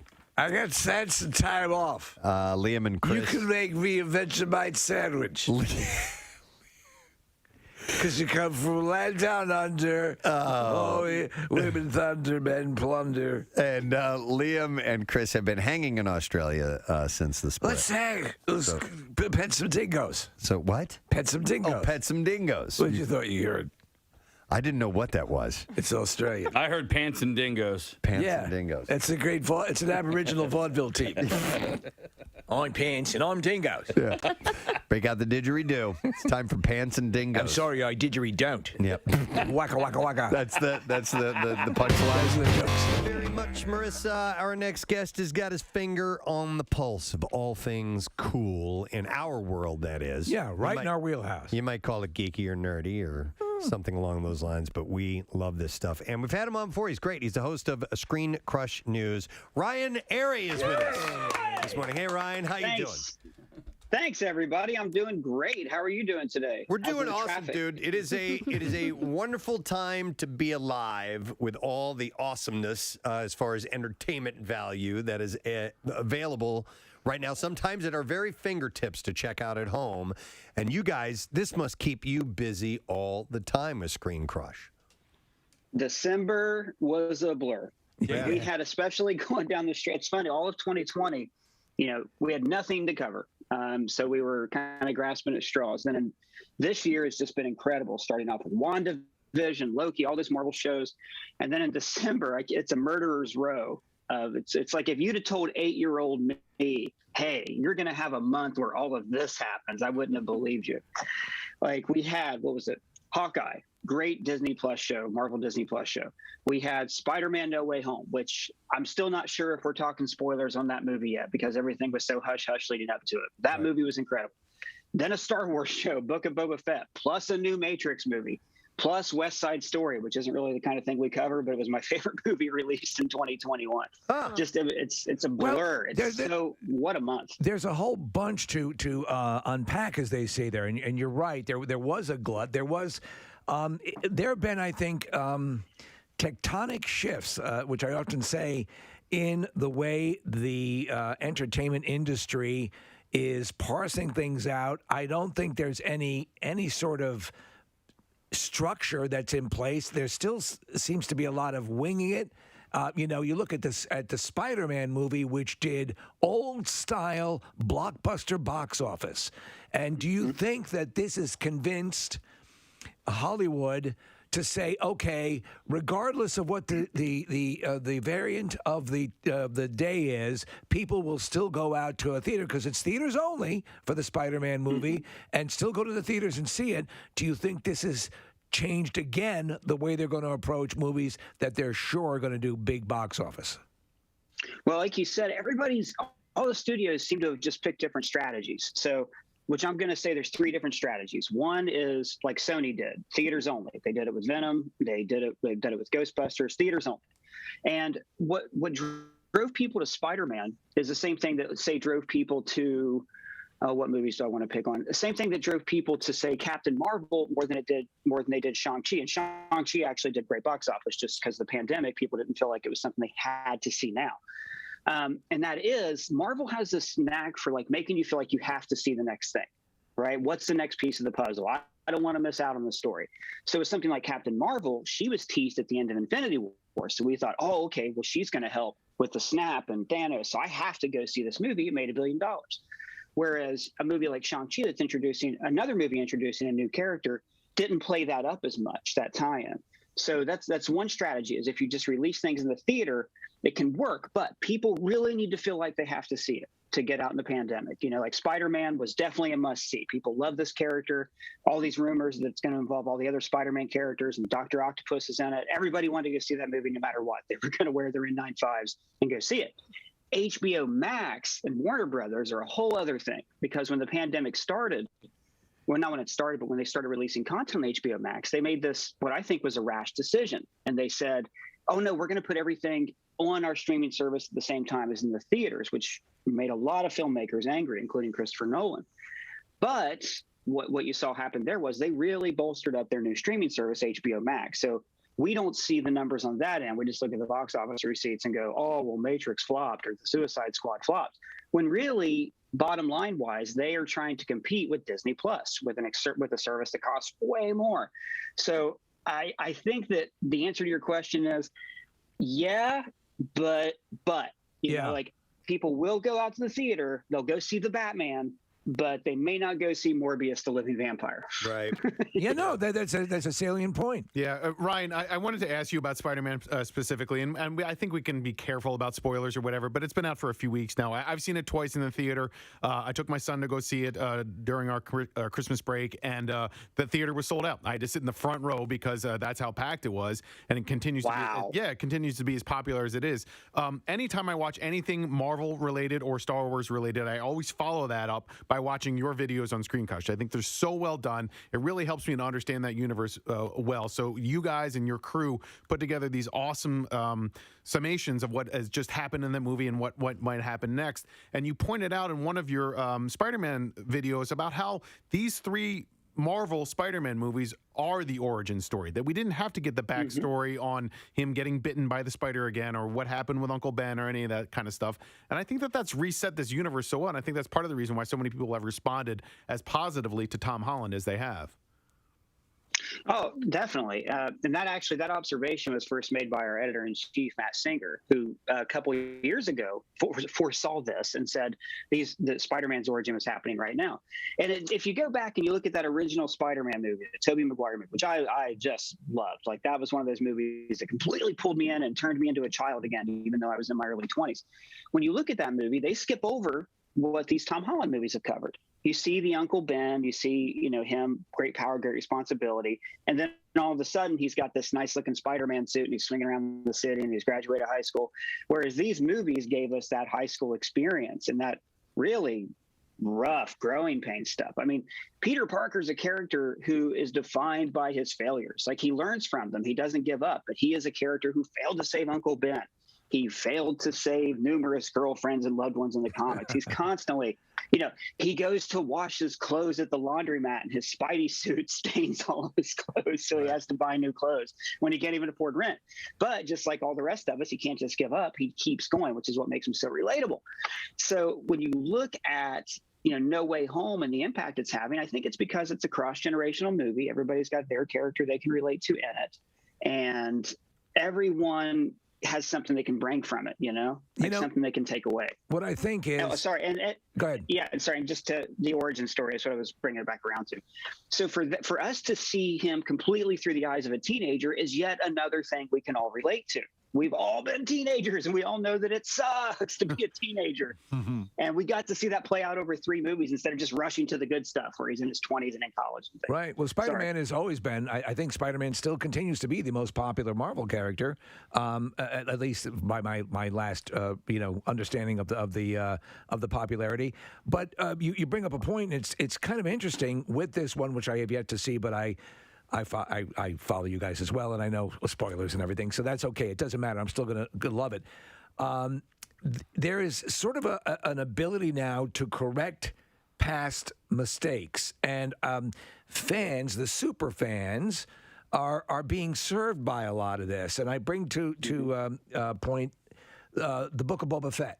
First episode, they take, not to give too much away, they make aspects of Return of the Jedi so much cooler immediately. Yeah. And Jon Favreau wrote the episode, and it's great, and it's following in that Mandalorian Old West sort of presentation. And how do you feel about their ability so far to effectively go back and retinker with things and do it right, as they did with Spider-Man and with the Boba Fett series? Well, Boba Fett, not only corrected Return of the Jedi, but in some ways it goes back and corrects the prequels, which turned, Boba Fett's a clone. It added this complicated backstory. Right. And that first episode really got him back to basics. And I don't think it's a spoil. I mean, if you've seen The Mandalorian season 2, which has been out for a year, you know that Boba Fett gets out of the Sarlacc pit. And if you know the backstory, it's even weirder because when they designed Boba Fett, I'm not going to get into the whole thing, but they were like, oh, he's a cool looking character. They had no idea he would take off the way he did in Empire Strikes Back. So in Return of the Jedi, they didn't, they talked about making him the main villain, and they ended up going, look, this is there's too much going on. We got to wrap this thing up. So they threw him into the Sarlacc pit. And then we got to see in the first episode how he gets out. So it's an interesting way to look at it, that you can say it as a correction or as something on the fans' wish list. But for me, it's fulfilling our imaginations. Right. When I was a kid, I had my Boba Fett action figure, and I would take a sheet, and Boba Fett would be inside the Sarlacc, and he'd have to find his way out with all the creatures in there. And then comic book writers have done this.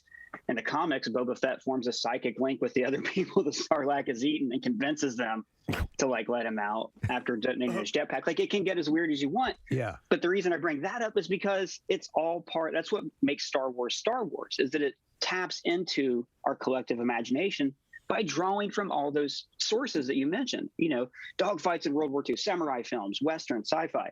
In fact, the first episode of Boba Fett drew a little bit from the 10 Commandments. The title is Stranger in a Strange Land, which is from the Book of Exodus. It's also the title of a sci-fi novel that was inspired by the Book of Exodus.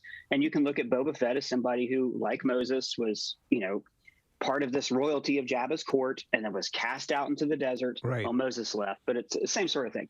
And then basically in that first episode, incredible visual storytelling where almost nobody talks, has to crawl his way back up to where he was. It's just, I love the episode for the reason you mentioned, and also because it makes me excited for what's going to happen next. Yes, absolutely. So with that, with what's happening with the Star Wars universe, the streaming series, and with Marvel, Hawkeye, I loved. I thought it was phenomenal. Both Preston and I agree that, next to, or maybe a touch below, WandaVision, my really favorite of the series, is the risk of a glut, in as much as, is it possible to get too much too soon? Do you know what I'm saying? Because the way you talked about hooking audience in by saying in the next episode of this movie in 8 months or a year, and you build up that sense of, I'm so excited and so eager for this, and I can't wait. Now you're getting them one right after another. Do we run a risk of becoming blasé about it? Well, of course. Yeah. And people like Steven Spielberg, I think a few years ago, said superhero movies are like Westerns. They'll go out of style at some point. But Westerns were the dominant genre for 40 years in cinema, 30, 40 years. And I don't think, superhero films have hit that apex yet. But the reasons you can look at certain movies or genres and go, oh, those are popular, isn't because people watch a Western and go, I like Westerns. It's because something about the Western in the 30s and 40s and 50s and 60s resonated with people. You know, you can look at Westerns, the earlier Westerns, the early John Wayne Stagecoach, things like that, Roy Rogers, and it's very much a white hat kind of thing. And then starting with High Noon and then going into the Man with No Name trilogy, Westerns became more about anti-heroes because there was this counterculture movement, not trusting authority figures. Now, superhero movies are doing a very interesting thing. You know, they've been around since 1978, you know, with Superman and Batman. And they were very much reflections of their time. Superman 78 was an escapist film, a lot like Star Wars was. Batman 89 was more of a darker 80s action movie. And then, you know, later in the 90s, it became more of a kid movie, and those movies got rejected. And then in the mid 2000s, you had reboots like Casino Royale that were darker. And so Batman became a darker kind of prequel reboot, even though it came out a year before Casino Royale, but it was part of the trend at the time. What all of these different superhero companies are doing right is they're basing their movies on the needs, or their shows on the needs of the characters. So there's a big difference between a movie like Spider-Man Homecoming and Logan, which both came out in 2017. You know, Logan is this, you know, it's an Oscar-nominated film for best screenplay. It's dark. It's a Western. It's apocalyptic. It's about the end of a species. I mean, it's a really dark movie, even separated from the violence. The Eternals is a movie about faith and gods and, you know, questioning your creators and your beliefs. Very different from Spider-Man No Way Home. So they're tapping into different genres while giving people something that feels familiar, which again goes back to why people like Star Wars so much, and that resonated with them. Even Hawkeye, it's a crime show based on like The Professional and other movies like that. So I think that as long as it's good, and as long as the studios are creative and they get good people behind them, and they're churning out new things that can appeal to a wide variety of people, I think we'll be okay. That's what I say that often. Is if it's good, I'll like it. And that's and a lot of times, like the way, it's funny, but you saw the way that over history, George Lucas, who created this universe, was then summarily reviled by a lot of his fan base, you know, for perceived mistakes and so on and so forth. But he got us to the dance. You know, a lot of times, I forget who said the joke, but, you know, like sex is like pizza. Even when it's bad, it's still pretty good. And I look at this stuff that way. We, you know, from a time where I can remember literally saying, there's no way they'll ever be able to do Spider-Man. How are they going to do that? And now there's nothing they can't do, you know? So it's just an embarrassment of riches. And so I'm along for the ride. Give it your best shot. Do you agree with that? Yeah, there's nothing they can't do but give me a good Fantastic Four movie. Yeah, that's the one thing. Yes, I'll give you that. Yeah. I'll give you that. Seems to elude Hollywood for some reason, but my boy John Watts is doing the next one. The guy who directed the new Spider-Man trilogy, so I'm optimistic about that. So Ryan, yeah, I agree. Yeah. I have a request for Screen Crush at some point, because where I get a little confused is just in the timelines of all of it. It's hard to keep track of where certain characters are and when they are and when Endgame ended. And in the Spider-Man movie, this is not a spoiler, but the latest Spider-Man movie picked up where the last one left off, like immediately. And so I get, when does Hawkeye take place? And what about Falcon and Winter Soldier? So like, to me, knowing where these, and I love the Marvel Universe. I'm in love with it just like the rest of the guys in the room are. But I do have trouble keeping track of all of those timelines in my head. I did you a favor. We put a video out about a year ago where I tried to make sense of it. I don't know if I did that good of a job, but I gave it a shot. The problem is, so originally they were like, look, the movies just take place in the year they were created, right? So Iron Man came out in 2008. Well, then Iron Man 2 begins with a little card that says 6 months later. So, okay, so Iron Man 2 doesn't take place in 2010. It takes place in either late 2008, or early 2009. And that's where it started. And then, there's all these other things where in one movie, the Vision says 8 years ago this, and then in Spider-Man Homecoming, it says 5 years later. It's a hot mess. But in the comics, it's weird too, because in comic books, you know, Spider-Man is still in his 20s. And that comic has been running for 60 years. So they always kind of will a certain suspension of disbelief on where things take place. You know, the last shot of Spider-Man Homecoming, it's not really a spoiler, is him web slinging through Rockefeller Center, which is in Hawkeye, which is in the final episode of Hawkeye. And I believe, I could be wrong about this because that ending of Spider-Man might take place a couple years in the future. I believe that's the exact same time. So Hawkeye is picking up, you know, with Clint after the snap and all that, which, by the way, remember, is now we're in 2023 in the Marvel Universe, because The snap happened in 2018, the year the movie was released, and then in the Endgame, it says 5 years later. So I believe that Hawkeye and No Way Home and Far From Home all take place in 2023, along with WandaVision and Falcon Winter Soldier. I have no problem. Like for example, when I loved the original Netflix run on the Marvel series, the Daredevil, obviously, Jessica Jones, all of those. Daredevil was a smaller story with Kingpin. That was taking place against the backdrop of post-Avengers Manhattan, and it works. That's why Hawkeye was so great. The micro and the macro. After a while, I think we all, as fans, we talk about this all the time. I'm tired of seeing cities lift off the ground, and I'm like, give me a Hawkeye story with a little bit of razzle dazzle. I'll take that. It's been done to death so much that. When they frame it that way, as a fan, I'm like, yeah, this is great. Yeah, in our Hawkeye coverage, I brought this up at the exact same point a few times, that Hawkeye is the most important Avenger. There was a tweet. Bill Murray tweeted this a few years ago. At least I read it was Bill Murray. He said in the Olympics, when they do the swimming, they should always just have one normal guy.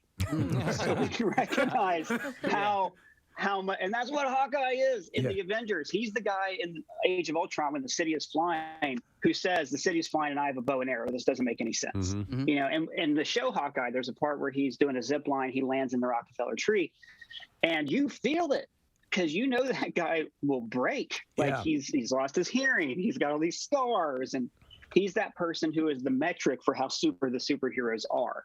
And I agree with you completely. Like there's a reason why he's my favorite Avenger. And that is that he is the vulnerable person, and we need those grounded little stories that show the side effects of all these massive events. Yes.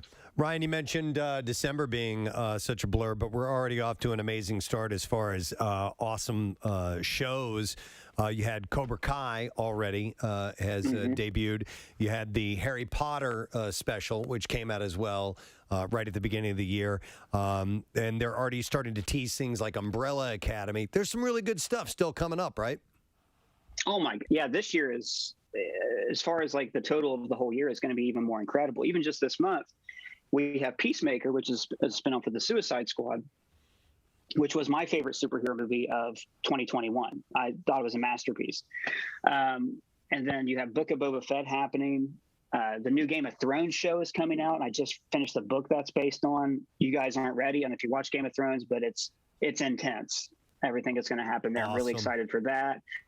All the Star Wars shows, Marvel shows, and The Boys. I don't know if you watched The Boys. Yes, oh my God, Jesus Christ. We haven't seen a trailer, but I will tell you a couple things if you're a fan of The Boys. Yes. One, what you said earlier about people getting superhero fatigue. Shows like The Boys are they're the vaccine for that, basically. Yeah. They kind of inoculate us against that by pointing out everything that's ridiculous and making it okay to like them. Because, hey, even if you don't like those superhero things, there's this one, which is about satire and politics and religion. But The Boys has a terrific YouTube channel that for some reason has less than 100,000 subscribers, and it's VOT News Network. And every month they put out just a different video, and it's totally in universe at VOT, and it kind of keeps you up with what's happening on The Boys. And they're not paying me to say this. I'm just a big fan of the channel, and I have no idea why it doesn't get more views than it does. It's pretty funny. It's a brilliant show, and if you to anyone who's flirted with the notion, invest the time because it is. You're right. It took, say, The Watchmen, and it took a couple of other things and morphed it to that level. And I always describe it as this: What if it turned out that Superman was a dick? By the way, don't sit down with your kids to watch that show. No. Before you go check out a couple episodes. But you'll figure that out in the first 5 minutes. Right. It's good because there's no history. You don't need to know any of the characters. None it's at fresh. all. In fact, but it is that world. That's what makes it. You're right about taking something and turning it on its ear a little bit and making it resonate. That's why the Batman. You can reinvent and redo over and over. The Batman is my favorite character of all time. He's, again, he is a guy who gets bruised up. That great Alex Ross, painting of him with the, with his scars on his back. Yeah, and the bruises and the beatings that he takes, and the Frank Miller stuff. The Batman is, from what I'm seeing, and I don't know what you've heard, looks phenomenal. Matt Reeves is a great director and writer. What have you heard? Have you seen anything? Pretty much that. I've heard a couple casting rumors and hidden characters that I'm not going to talk about because we don't do that. But if those are true, it's going to be even more interesting. Cinematography in it, just from the trailers, looks amazing. You know, the cast is loaded, and after the Planet of the Apes trilogy, especially, like Matt Reeves can do no wrong with me. I'm really excited about that one, and you know, it's nice to see a movie that is free of franchising and world building, that he can just go in and make this movie. And DC has kind of done a great job. Warner Brothers done a great job with their DC movies because they've said, look, we're just acknowledging these movies exist in a multiverse. Joker is not connected to Ben Affleck Batman, no matter how many videos Screen Crush may make about it. Same videos. You know, they just kind of given themselves this freedom, and it's also freedom of genre. Whereas in the MCU, everything is not only connected through events, which makes you go, oh, wait, why didn't the Avengers show up at this moment? You know, where was Thor when this happened? But it's also connected in tone. So every MCU movie, and I think this hurt movies like The Eternals, which had these headier themes, every MCU movie has a similar look, and everybody's got a quip, and everybody's kind of enjoying being a superhero, you know? And then we also had that horrible repetitive phase of things falling from the sky in the mid-2010s. You know, that was at the end of every movie. Whereas Warner Brothers can go, okay, Todd Phillips, go make your Marty Scorsese Joker movie. You know, they have that freedom to play with. And I think Matt Reeves, they've just given him by far their biggest character and said, go to town. We become, you know, friends with Zack Snyder over the past couple of years, and you know, his Batman would not have worked. A Christopher Nolan Batman, you're right, in tone, you could not have a crazy Joker. You know, you couldn't have Aquaman show up in Christopher Nolan's world of Batman, but and you can do that. That's what makes it fascinating. Would you say, though, for years DC just hung their hat on Batman and didn't do the legwork that Marvel was doing to universe build? Yeah, I've been saying that for years. I think the best thing that ever happened to Marvel was not having the rights to Spider-Man and the X-Men, because it made them take characters like Iron Man, Captain America, and build them up. And I think that Warner Brothers, as much as I really liked Ben Affleck's take on it and love the Nolan trilogy, and this movie looks great, Warner Brothers is using Batman like ABC used Who Wants to Be a Millionaire in the late 90s, 2000s. And if you guys remember, but back then, Who Wants to Be a Millionaire was this big breakout show, and it was only a limited number of episodes. And then they said, oh, we want more. And that kind of like their entire programming slate was Who Wants to Be a Millionaire at the expense of building up other programming. Right.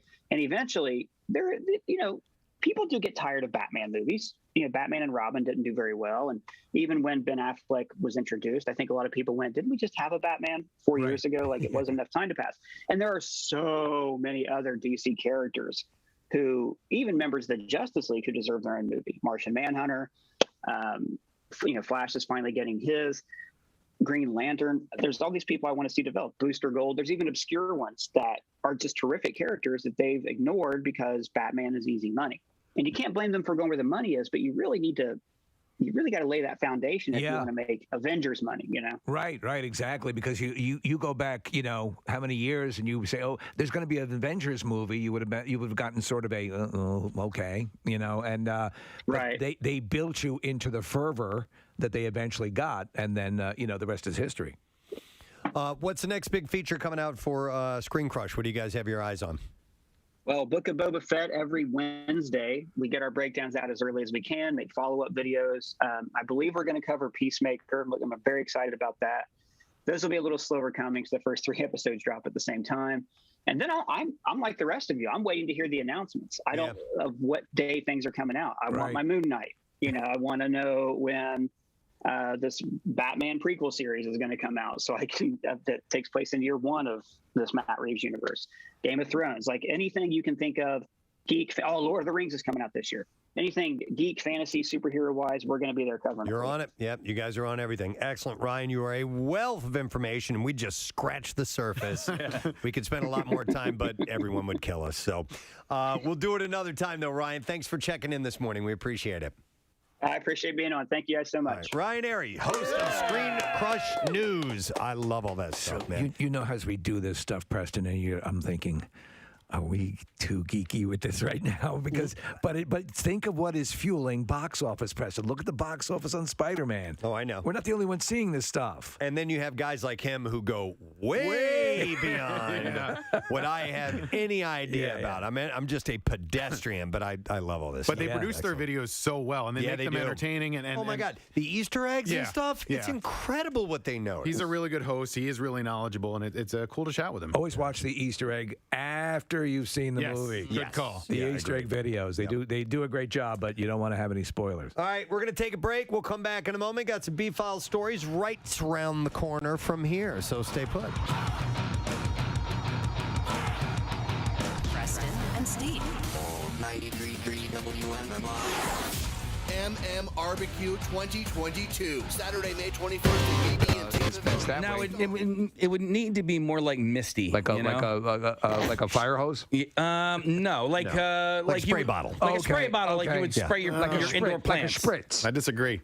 I think that the butter, like the spray butter, you're lessening the quality of the butter product. And if you're going to have like actual butter, you're going to need to have like a vat of melted butter. This is your diner, so I'm not trying to tell you how to run your business. You open your own diner next door. I'll do your own goddamn normal, boring pats of butter. I kind of want to work with you, like almost like as if I was your therapist, and to make you okay with not having butter in every square. Like it's all right. No, I know. It's still going to taste good. You're going to get enough butter. Believe me, I've Touchstone Pictures. He had to have butter in every square until a concerned therapist came into his life. My name is Romano. I think I can help you. Then we need some good music, like yes, Peter inspiring. Gabriel, Salisbury Hill. Salisbury Hill. Yeah. See if you can pull that. So the serious part when he realizes he has a problem. Oh no, I can't even get it together anymore. Every time I go into the diner, I start trembling like crazy. I think I know someone you can talk to. And then she came into his life. My name's Romano, and today's the day we start making changes. From Touchstone Pictures, the story of a boy who learned now how to not have butter in every square of his waffle. Butter Squareless Waffle Boy. Butter Squareless Waffle Boy? Or something to that effect. It's butter therapist. I feel like I already went through this with Jace. Like at breakfast time. It's okay, honey. Unbutterable. Is that the name of the movie? Yeah. I'm doing it! Take away the last of our passes for the Cream of the Scream, stop number 2, Base Motel Haunted Hayride, tonight at 6 o'clock. Such a good time. It's going to be a beautiful night tonight. Yes, by the way. absolutely. Just cloudy skies, a little bit cool, perfect for getting your ass funk on destroyed by being scared. Why did I just say get your ass destroyed? What the hell are they doing down there? It's terrifying. There's half of ours. Bates Motel will rip your butthole to shreds. You'll be crapping blood for a month. 3 callers right now. Look at that. It's my sphincter. What happened? 263 WMMR. Oh, my God. We'll be back in a moment. Preston and Steve. On 93.3 WMMR. You know him from movies and streaming shows, and of course, one of the best podcasts in the world. And we're happy he's back in town. Ladies and gentlemen, Mark Maron is here. Hey, Mark. Am I on? Is it on? It is on. And comedy. They know me from comedy. They do. That's why you're at the Miriam tonight, man. We were checking our records, and I think the last time you came by for a visit was in our studio in 2012. I know. Look at us all turning old. Look at a bunch of old men now. That's why you got to shave your head. I do? Is it time? What happens is it at least removes that visual cue, So then you're just the ageless bald man. Exactly. How old is that Buddha? Yeah. Exactly. Yeah, you always you look good, Buddha. Yeah. I don't know when it happened to me though. Like I'm just starting to notice it now. For years, you I was look like, good though. No, you look good. I'm going to say I'm going to put you in the age-defying category, and I think because you have an iconic mustache. Oh, is that what's happening? I think that's it. Yeah. I finally have an iconic mustache. Yes, I think because you can be drawn with your facial hair. You're in one of the rare class of people, celebrities, who can be defined by their facial hair, just in a sketch. I used to do the sort of a soul patch Zappa Yes, thing. Now you got I a got full- some. Now I got a full beard going. But I think I just noticed it a couple weeks ago. I think I slept one might have been last Wednesday. I woke up old. Like I feel like everybody hits that moment Right. where you look at yourself in the mirror and you're like, it happened. I don't know when it happened. Do you know what it is? It's like sometimes. Why does that jiggle now? Yeah. Yeah. Yeah. And it is. Are you jumping up and down in front of the mirror? Look at me. It's all going. It's all jiggling. That's it. Something hurts that didn't hurt before. That's happening. And the time to recover takes longer. Yeah, if you ever do recover, it's the living with the hurting. You know what I mean? Like, I guess my toes are like that now. Yeah, but I feel all right. I think so. You're in good shape. You've remained in good shape for quite a while. It takes work, man. You know, I was watching, Mark, a documentary just over last weekend on Sam Kinison, and you go back to that. And I think of all the ways, and knowing you were going to be in, the bizarre, fluidity of life, and you're in that prominently. I was. Yeah, you're mentioned many times. Yeah, in the beginning. So the where is this on? Yeah, it's Prime or something. So, but long story short, if you look at your career the way it's firing now, it's got to be wild to be where you were back then, to gone through all you've gone through. Yeah. The book is out. Waiting for the punch. Yeah. The shows, the podcast, interviewing the president, all of this stuff. Do you have time to take a breath and absorb it all, or do you just keep going? I'm trying. I'm trying. I'm experimenting with experiencing peace of mind. And happiness, because I'm told it's beneficial to us, and that's what we're working towards. Yeah. It does get to a point where because things turned around for me. Not later in life. I'm not like 70, but I mean my success came in my 40s. Yeah, and it does make a difference. I know people are like they say like, does success really make a difference? Yes. Yeah, it does make a difference in terms of.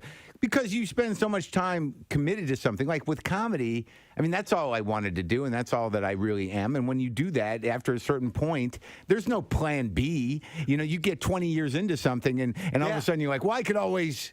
Oh, man. Yeah, you're exactly right. There's nothing there. What the last job I had was a really legit job. I was a grill cook, in college, I think, before I committed to comedy. Or I worked at a coffee shop somewhere. So... it's not lost on me that it's sort of amazing that I've pulled it out in the second half here, but I am trying to appreciate it. Yeah, I'm trying to do nice things. I'll go ahead and fly first class if that's okay. And, yes, and the other treat yourself, because you don't want to be that guy who shuns all. No, I don't. But I also have that brain of a comic where it's sort of like, I don't know when this money's going to go away. Like, I don't know when the work's going to dry up. I don't know if I'm going to get that club date. Right. And I still have that survival kind of mindset. Do you know what was very, very telling was, and I always reference it because I think it's probably as true a thing as you'll ever see, is Joan Rivers in her documentary right at the end there. She had her book. Her schedule, and there was open space, even at her career, with the way everything was going. I got to fill that in. It's a day open. I got it. Right. So I'm it never leaves you, does it? It doesn't. No, but I'm always pretty busy. I'm like doing the comedy, and then I do the TV show now, the Glow Show. We got one more season of that. It's a great show. Yeah, it's a fun show. And then the podcast and Joker. All this stuff. So, I mean, that's. I got a hot, like a tight 40 seconds in Joker. Hey, you got more than Brian Callen. Callen's like, is that him? Yeah. Yeah, he got more than Gary Goldman. No, Gary Goldman was kind of featured, but he's doing his act. Yeah, I love him, by the way. Well, it was funny because there's this whole thing where I did it was a longer scene with me and De Niro. Like it wasn't the whole movie, but we did a walk and talk thing heading up to the dressing room where we enter, and that's the scene in the Joker. But there's a whole other thing where I'm like, how you doing? What's going on? Let's not do this. They excise that? Well, because I asked the guy, Todd Phillips, I said, before I saw the movie, I said, am I in it? Did I make the cut? He goes, well, we cut the walk and talk. And I was like, all right. He goes, we had to, because he said, there's not a scene in that movie that doesn't involve the Joker. Yeah. So it's completely from his point of view, or he's always in every frame. So anything that didn't involve him, that he wasn't in, they took out. And it made sense to me. Okay. And he said that one, like that scene, that walk and talk, had nothing to do with Joker. So they really... I guess it makes sense. Yeah, it made sense. You had a funny observation on Colbert you were talking about. Oh, because like... Yeah, I mean, I get this opportunity. It's De Niro. It's Right. freaking De Niro. Well, people like also I'm fairly critical of Marvel movies, and I get I've gotten a lot of pushback. Well, as you can from see, we're fans. Yeah, but I get a lot of pushback from the grown male nerd community. Yes. Has it gets very mad at me. But when they found out I did Joker, they're like, "No, you're a hypocrite," and they're very excited that they think they won something. Yeah. But we got him. We converted him. No, they were like, this guy's opinion means nothing. Right. He's a sellout. but the bottom line is, you get a call from your agent, and they're like, "You want to do a scene with Joaquin and De Niro?" I'm like, it's in a comic movie. I'm like, "No, I didn't." Yes, of course. What am I? Of course, I'm going to do that. Yeah. Right. So, all right. Can I ask you what your stance is on these comic movies? Because are you up there with like how Bill Maher feels about them? Yeah, I don't know. Like, Bill has a tone. Yeah. Yeah. That's delicate. That's delicate. And I don't know if I'm within that tone. Okay. I mean, I think you could put me in the mildly condescending. Right. Sure. I have a problem with it culturally because I do believe that there's a fanatical sort of commitment to them. I do believe that because of their popularity, they do push out other entertainment options. And I do believe that, I don't know that as a grown-up, I've earned this age that I'm at. I don't want to feel sort of bullied to go see children's movies. Okay. I understand that. I understand that because people who like those movies, even if they're grown-ups, they're sort of like, come on. They're almost like missionaries for them. There's just like a bunch of Disney stooges, who are trying to tell you it's like this is their life. Well, right. I've been a fan throughout all my life, and so it attaches to pivotal moments of my childhood. Sure.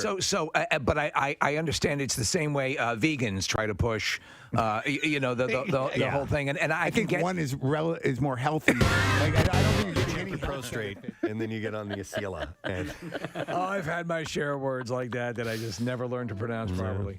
Verses. You corrected me recently. What? I say verse instead of verses. Oh, yeah. So that's like a little kid thing. Yeah. Yes. Hey, do you want to verse me? Yeah. And it's a video game thing. Yeah. It's like, that's not Who are we exactly versing? how it works. Who are we versing Is against? Preston versing Casey?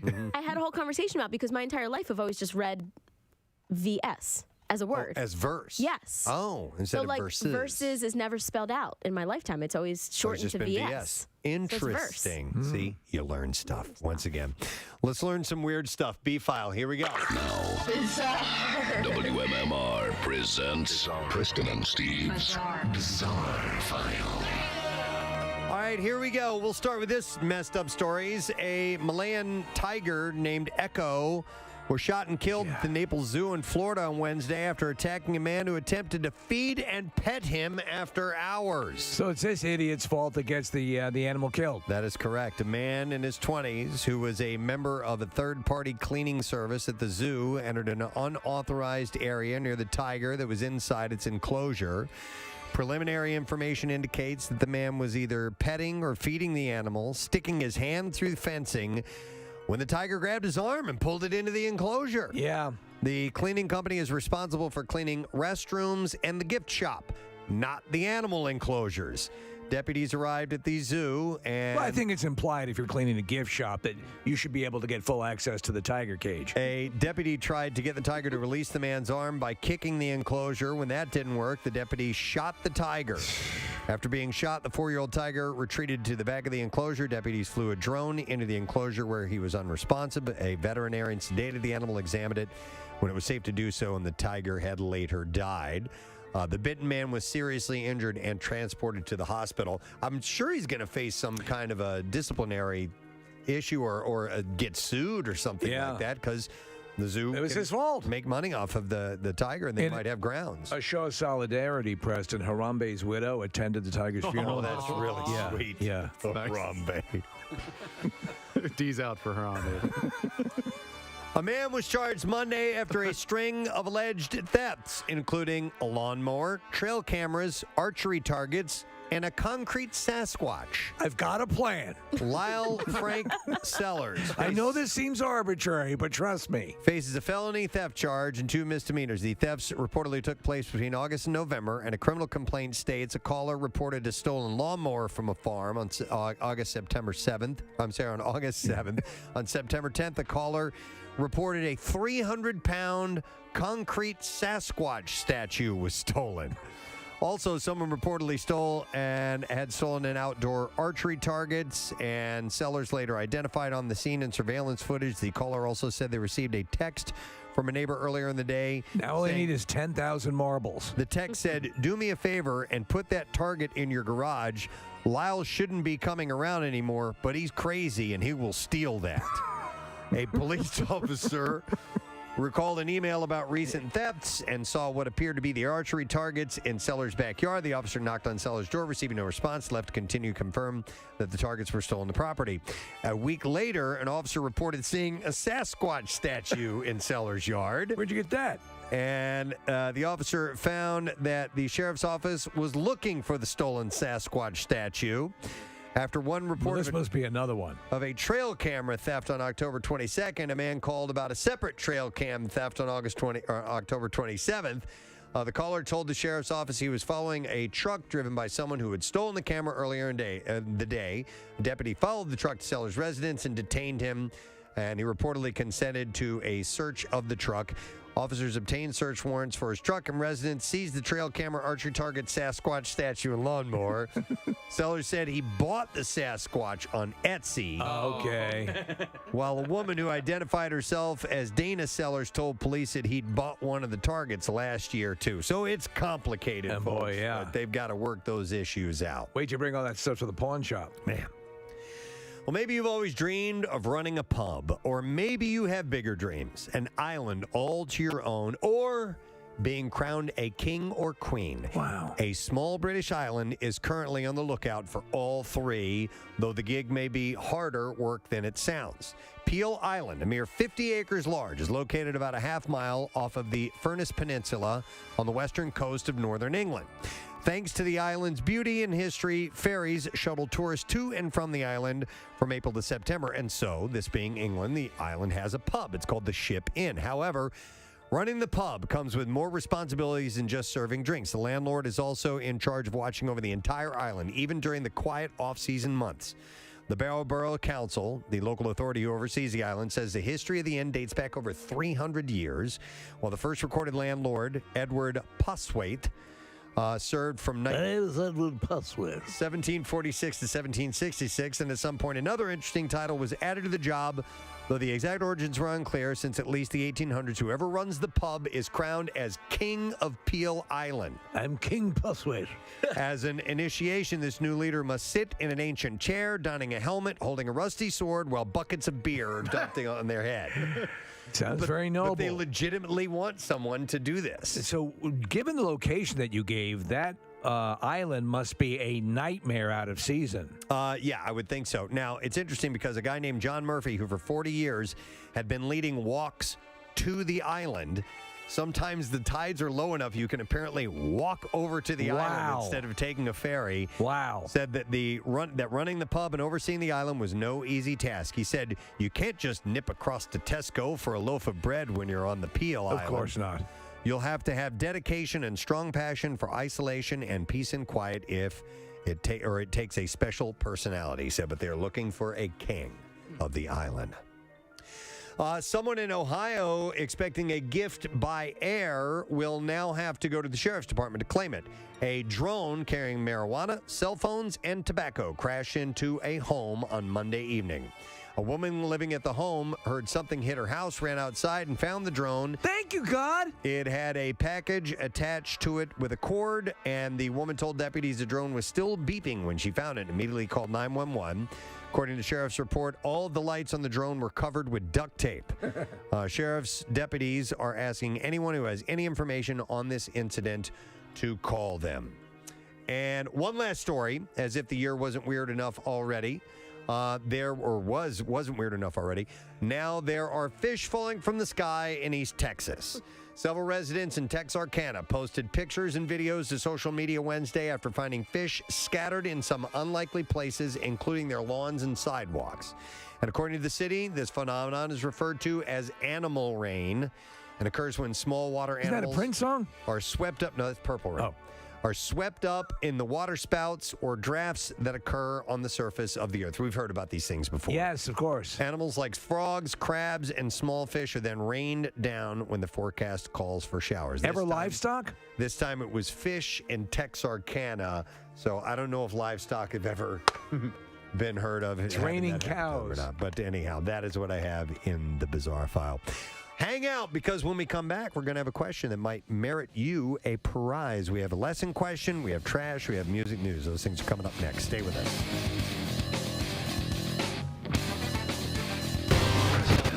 Grown up, yeah. I do understand it because I love the movies. Yeah. I'm not a comic book guy. I didn't read the comic books growing up, so I don't have this like long vested interest in like, oh my God, it's finally happening. I think it's a belief system. Right. I mean, these guys have been reading. Go ahead. Sorry. But no. My wife doesn't watch any of them, and I tried to have. I think that's something a lot of men say. But I tried to have this argument with her. I'm like, no, it's really, really great cinema. But now, like hearing you talk, I'm like, okay, you know what? Listen. You're allowed to not be into them, and I need to just kind of like drop it right then and there. Like, okay, wow, I think that this feels like some sort of peace talk. We've made a breakthrough. I mean, you're just going to drop it right there. That's interesting. You sure you don't want to get online with an army of your peers? No, and talk about too much work, man. That's an argument nobody's ever going to win. So that's what gets me is why have that argument? Maybe just for the catharsis of having the argument itself. No, I tell you why. And my producer Brendan has explained this to me is because this is a group of people that were sort of marginalized in a way. The nerds were always sort of the brunt of the joke. Yeah. And now they own culture. They do. And they're not going to let it go. So anybody that's going to start pushing at it, they're like, no! And it's always shrill and awkward, and they're having feelings. Well, and well, you look at like Scorsese just caught. I think that was a reasonable and he's assessment. just saying, listen, if Martin, you certainly have to entertain Martin Scorsese's view on things. It at its basic core, it's fun. That's what it is. It's a diversion. It's a harkening back nostalgically for childhood. Right. But it's not a I don't want to leave childhood. But I know what you're saying. I get bored. Yeah. I'm bored. Right. Do you know what I mean? The stories are simple, and I get it. Like I know they're like you got to see the one with Hugh Jackman and what's that Logan. one? If you want to start, because I'm going to try to watch some. Yeah. Just for watch Logan. But I think I'll start at the beginning. I've seen Iron Man. Yeah. I saw that, and I think that maybe Iron Man. I don't know. It's okay. You don't. It's really okay. Again, it's funny because we deal with obviously the station plays music and a song will come up and it's the ultimate subjective thing. How do you respond to music? But it sucks. People speak in concrete. This is great. No, it's the same with comedy. It's the same with everything. These things are subjective. You don't have to like them. Right. But I mean, my problem is with those movies. Generally, I really do get bored. I mean, if you're not thrilled by dudes flying around and throwing buildings and rocks and cars and things, I don't know. It was never my thing. And I read some comics, but even the comics I read when I was a kid were not those. I read like Swamp Thing, and then I went into the Gaiman stuff, Hellblazer and Sandman. I liked good stuff. I liked a lot of the underground world of comics. I like Daniel Clowes. I like that guy. What's his name? Burns, who does the 8-Ball comics. So what do you Peter like? Bag. Do you like horror movies and stuff? Nope. Or you're not into that stuff? No, I like have monster no movies? patience. No patience for that. Like, just kill the guy. I don't know what that feeling of suspense is not one of my favorite entertainment feelings. What in the pop culture realm? What's your go-to genre? What do you most find yourself being drawn to when you go to a movie? If you have, that's a good question. I don't know. I've been watching Succession. Okay. I just started watching that. I love it. Everyone raves about it. Yeah. Well, the way they talk to each other is amazing. Because it's not real, but it's like there's the emotional weirdness of the whole thing is great.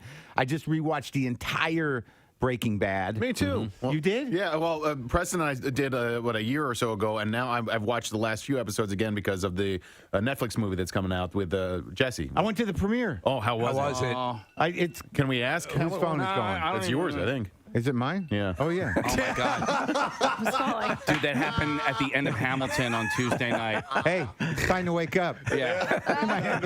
Is it your alarm? It's 7:30. Oh my God. I It's on the nose. I almost didn't wake up because I thought I said it and I didn't say it, but I woke up anyways. Yeah. The movie's good. It's good. It's almost like I think he made it just because he's like, these guys were so great. Let's just make one more movie. Okay. I can one more see thing that. with this. I'm you fine know. with that. But the premiere was great. I don't usually go to a lot of those, but because I'm on a Netflix show and I've done specials and I've been on a few of their shows, they invite me, and I was like, I'm going to go to this one. Yeah. So I wore this shirt, the one you kind of. I love he's wearing a denim shirt that I really like. Well, thank you. I mean, I know it's stiff. I know it's new because I knew the way you said it. It's like you're like, wow, where'd you get that shirt? It was a compliment, but they were sort of like a little new. It's a little. You know, maybe you might want to break that in. Right? Is it itchy? Where'd you get that brand new denim shirt? Had an edge to it. Yeah. You just got that, didn't you? You know, it wasn't a full-on compliment. Yeah. Like, that's a denim shirt you got. That thing is really denim, isn't it? In the world of denim, that's passive aggressive. Look, we got to work on him. We got to work on him. That's hilarious. But the movie. Yeah. So I'm still like crazy because I still get kind of starstruck, and it's just kind of because I walk the carpet. I don't have to, but I'm not in the movie. But then you get that picture. It's like also at the premiere, I was there, you know. But I'm sure Netflix encourages you if you can because you're a Netflix. Yeah, and I wore this denim shirt. That was the first. There it is. There's the picture you got. See, that's the denim shirt on its first appearance publicly. Same pants too. It is the same pants. I got 4 things, dude. I got two pairs of pants I wear at any one time and 3 shirts. You're stylish. I love the Us magazine where they say he really loves his, and it's like 5 pictures of you in the denim shirt. And that's it. Yeah. Well, I'm breaking it in. So, but I get starstruck, and also there's a weird mixture of like, do people know who I am, and can I approach them? There's some of them I do. Like I saw Ed Begley there. Ed Begley gave me a big hug. And that's not Ed nothing. Begley's great. That's not nothing, huh? Yeah. Yep. And then I saw Jonathan Banks. Who plays Mike. Yeah. And I'm not sure if he does know me, but I walk up to him because I grew up in Albuquerque and they shot the whole thing in Albuquerque. Yeah. And my buddy from 2nd grade lives in an apartment building that Mike just got a place in because they shoot out there all the time with Saul and everything else, and they've become friends. So I walk up to Mike. I'm like, my buddy Dave's your buddy, and he's like, oh yeah. And I'm like, and then I realize like he doesn't have no idea who I am. Like I don't think he does. I don't think he gets starstruck. Oh my God. No, Jonathan Banks. He does not impress me as the type that's he's pretty nonplussed. But yeah, definitely. But the thing that got me, like, Cranston was nice to me because he's been on the show, and I saw Jesse Plemons, who I've not talked to, but he's like, he was, you know, he knew I was, and we talked. I listened to me. I'm like, some of them know me. Some of the celebrities know me. but we get the same way. I know, right? Hey, we know David Faustino. Yeah, he came here. Yeah. Was he here? He was here. Wow. Kathy doesn't remember. I don't remember. Hey, Obama would know you if you walked into a room and he was there. He would recognize. Yeah, I think he might remember. Yeah. That was pretty special. Yeah, it was. The president came over. But 1 second, I also want to find out. Yes, please. So I'm at the premiere, and so I many hear things from behind me over at people are sort of talking before the movie started, and I hear Hank's voice. You know, you got Hank from the cop in Breaking Bad. And I didn't even know the actor's name, but I'm like, there's Hank! I want to talk to Hank! Like, when I interviewed Cranston, I swear to God, when I did it, I was so immersed in the show, it was years ago, that I could not separate him from Walter White. Yeah. And, like, throughout the entire interview with him, I'm like, I think I need to talk to Walter. So there's certain characters that really impress. Like, Hank's such a great... That guy's great. What's his name? Dean something or other. Norris. Yep. Yeah. Great character. Some people grow Bradford trees in their backyard. What kind of tree does Steve have in his backyard? 215-263 WMMR. And it's not butthole bush. Yeah, it's that's the a other bush. One. It's the other one, all right? So some people grow Bradford trees in their backyard. What kind of tree does Steve have? 215-263 WMMR. Call now if you know the answer. The trash business is a gold mine. 93.3 WMMR with Preston and Steve's Hollywood Trash. All right, we got stories. Steve Morrison gives them to us. What's up, man? Yes, multi-billionaire Jeff Bezos and girlfriend Lauren Sanchez took in the new year aboard one of his super yachts in St. Bart's. Paparazzi caught a number of photos of Sanchez seductively rubbing sunblock on his wallet. Hey! The investigation into the murder of rapper Drakeo the Ruler has stalled because no one is talking. Police say the biggest problem is that the only witness to the murder is a rapper named Roscoe. No one is talking. Oh my God. And just lost it for a second there. Bear with. Oh, there we go. Okay, this is pretty cool. Potential buyers lining up to purchase Bing Crosby's Rancho Mirage Estate, where JFK went to have sex with Marilyn Monroe. According to legend, Kennedy often came in the back door. Hollywood trash. All right, we shall see if someone knows the answer to the question that we have this morning, which is, some people grow Bradford trees in their backyards. What kind of tree does Steve have? 215-263-WMMR is the number. And we will go, we'll try going to Wyatt, see if he knows the answer. Hey, Wyatt, good morning. Yes! All right, Wyatt, what kind of tree does Steve grow in his backyard? Let's go with apple tree. No, let's not. No. Casey had an apple tree in his yard.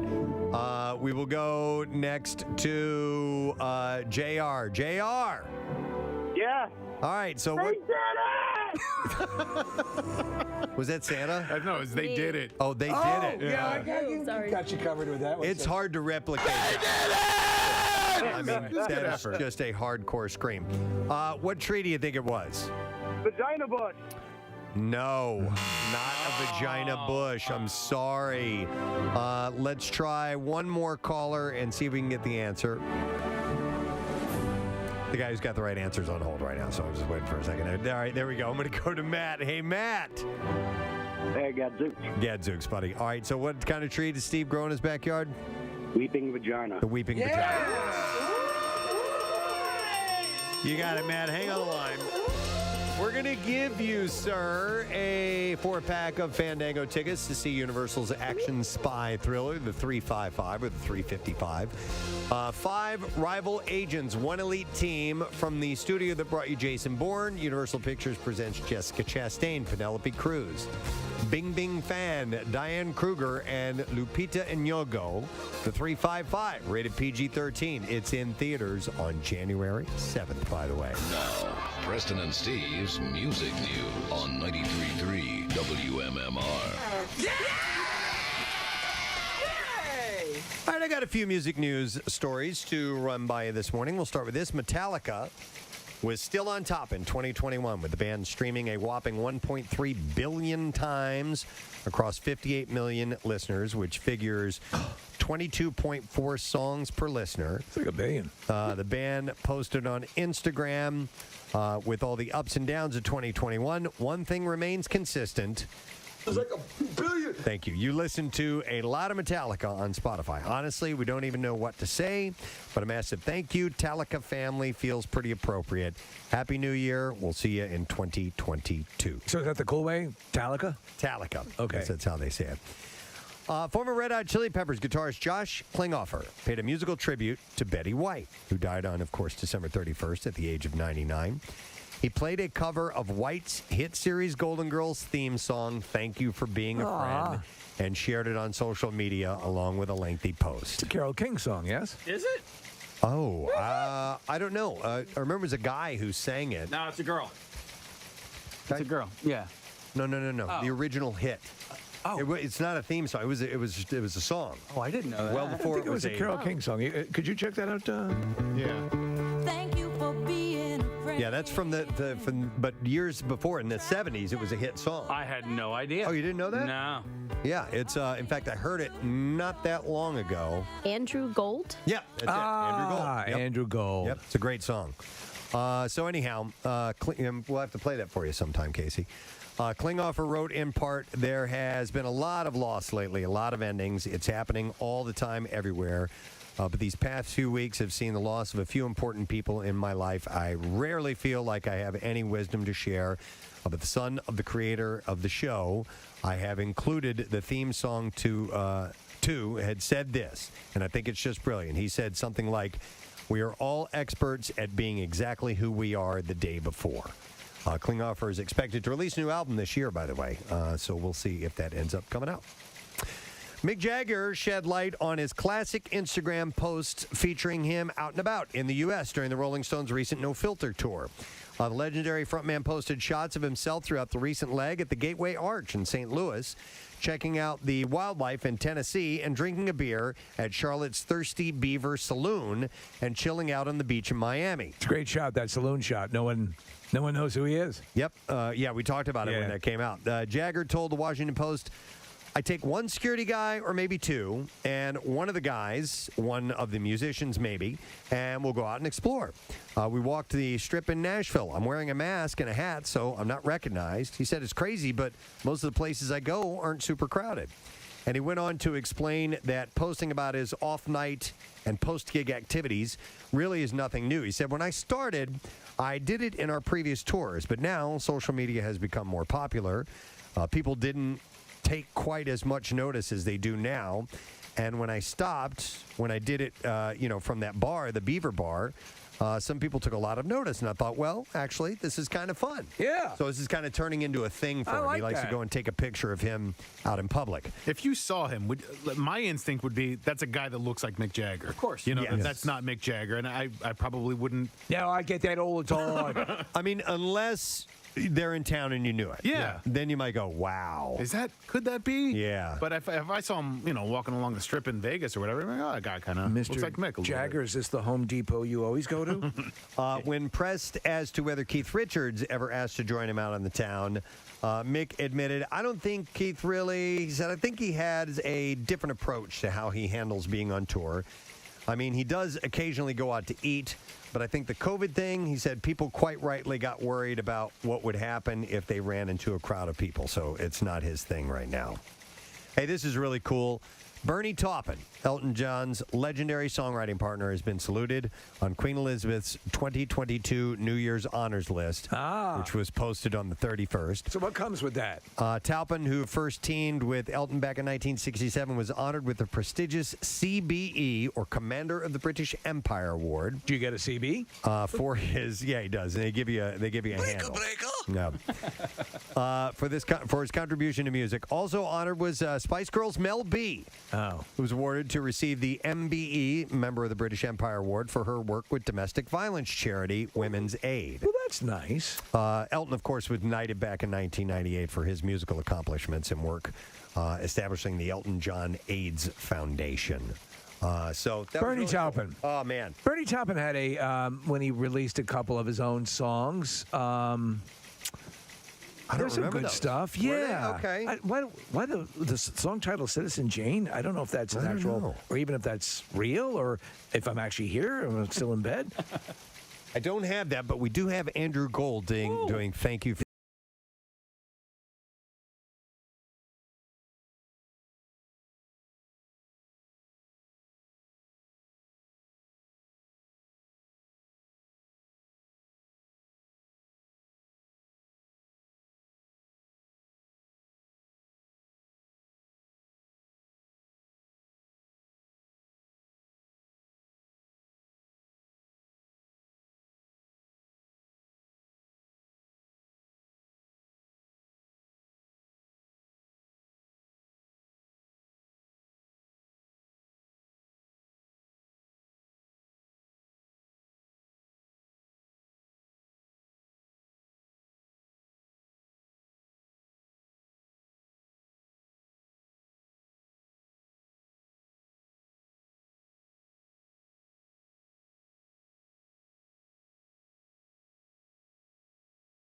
It's yeah, you should check it out sometime. You might want to put that on one of your playlists, Casey. What I'm doing right Download some Leo Sayer while you're at it. It would have been around the same time, definitely, when Leo Sayer had a hit. When I need you, I just close my eyes and I'm with you. This He used to wear like the suspenders, right? Wasn't that his thing? Oh, I don't remember. Did he? That was kind of his look, and he had kind of like a big fro. He had a big fro, yeah. I do remember that. Yeah, there you go. We're looking at a picture of him right now. Jesus Christ. Feel like dancing, dancing, dancing the night away. I feel like dancing. All right, and that's our musical moment. And that's the end of music news. All right, we're going to take a break. We'll come back in a second, and we will get ready to wrap it up. We'll do the letter of the day for the Word of the Week prize, and I believe Robin is in for today. So we'll return with her and see what she's got in store for you. Speaking of Obama, the podcast, WTF with Mark Maron.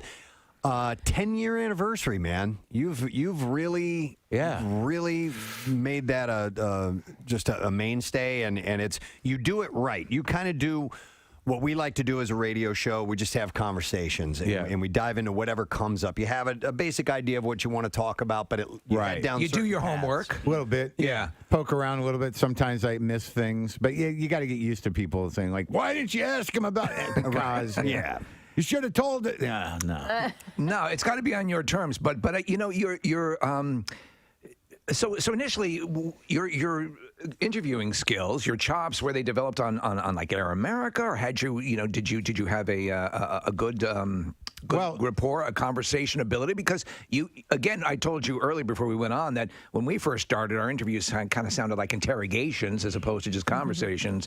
And when did this switch flip for you? I think that's a style initially. You want to get these moments. It was like the audio equivalent of clickbait. Right? You're exactly right. You kind of want to let's get them on this one. Like I don't do morning radio as much as I used to because I don't know what I'm walking into. I know you guys. Right. But even phoners, you want to be on a phone with a bunch of monsters who are just looking to tear you down. Yeah. And you've got no way to defend yourself because you're on a phone. Yeah. So.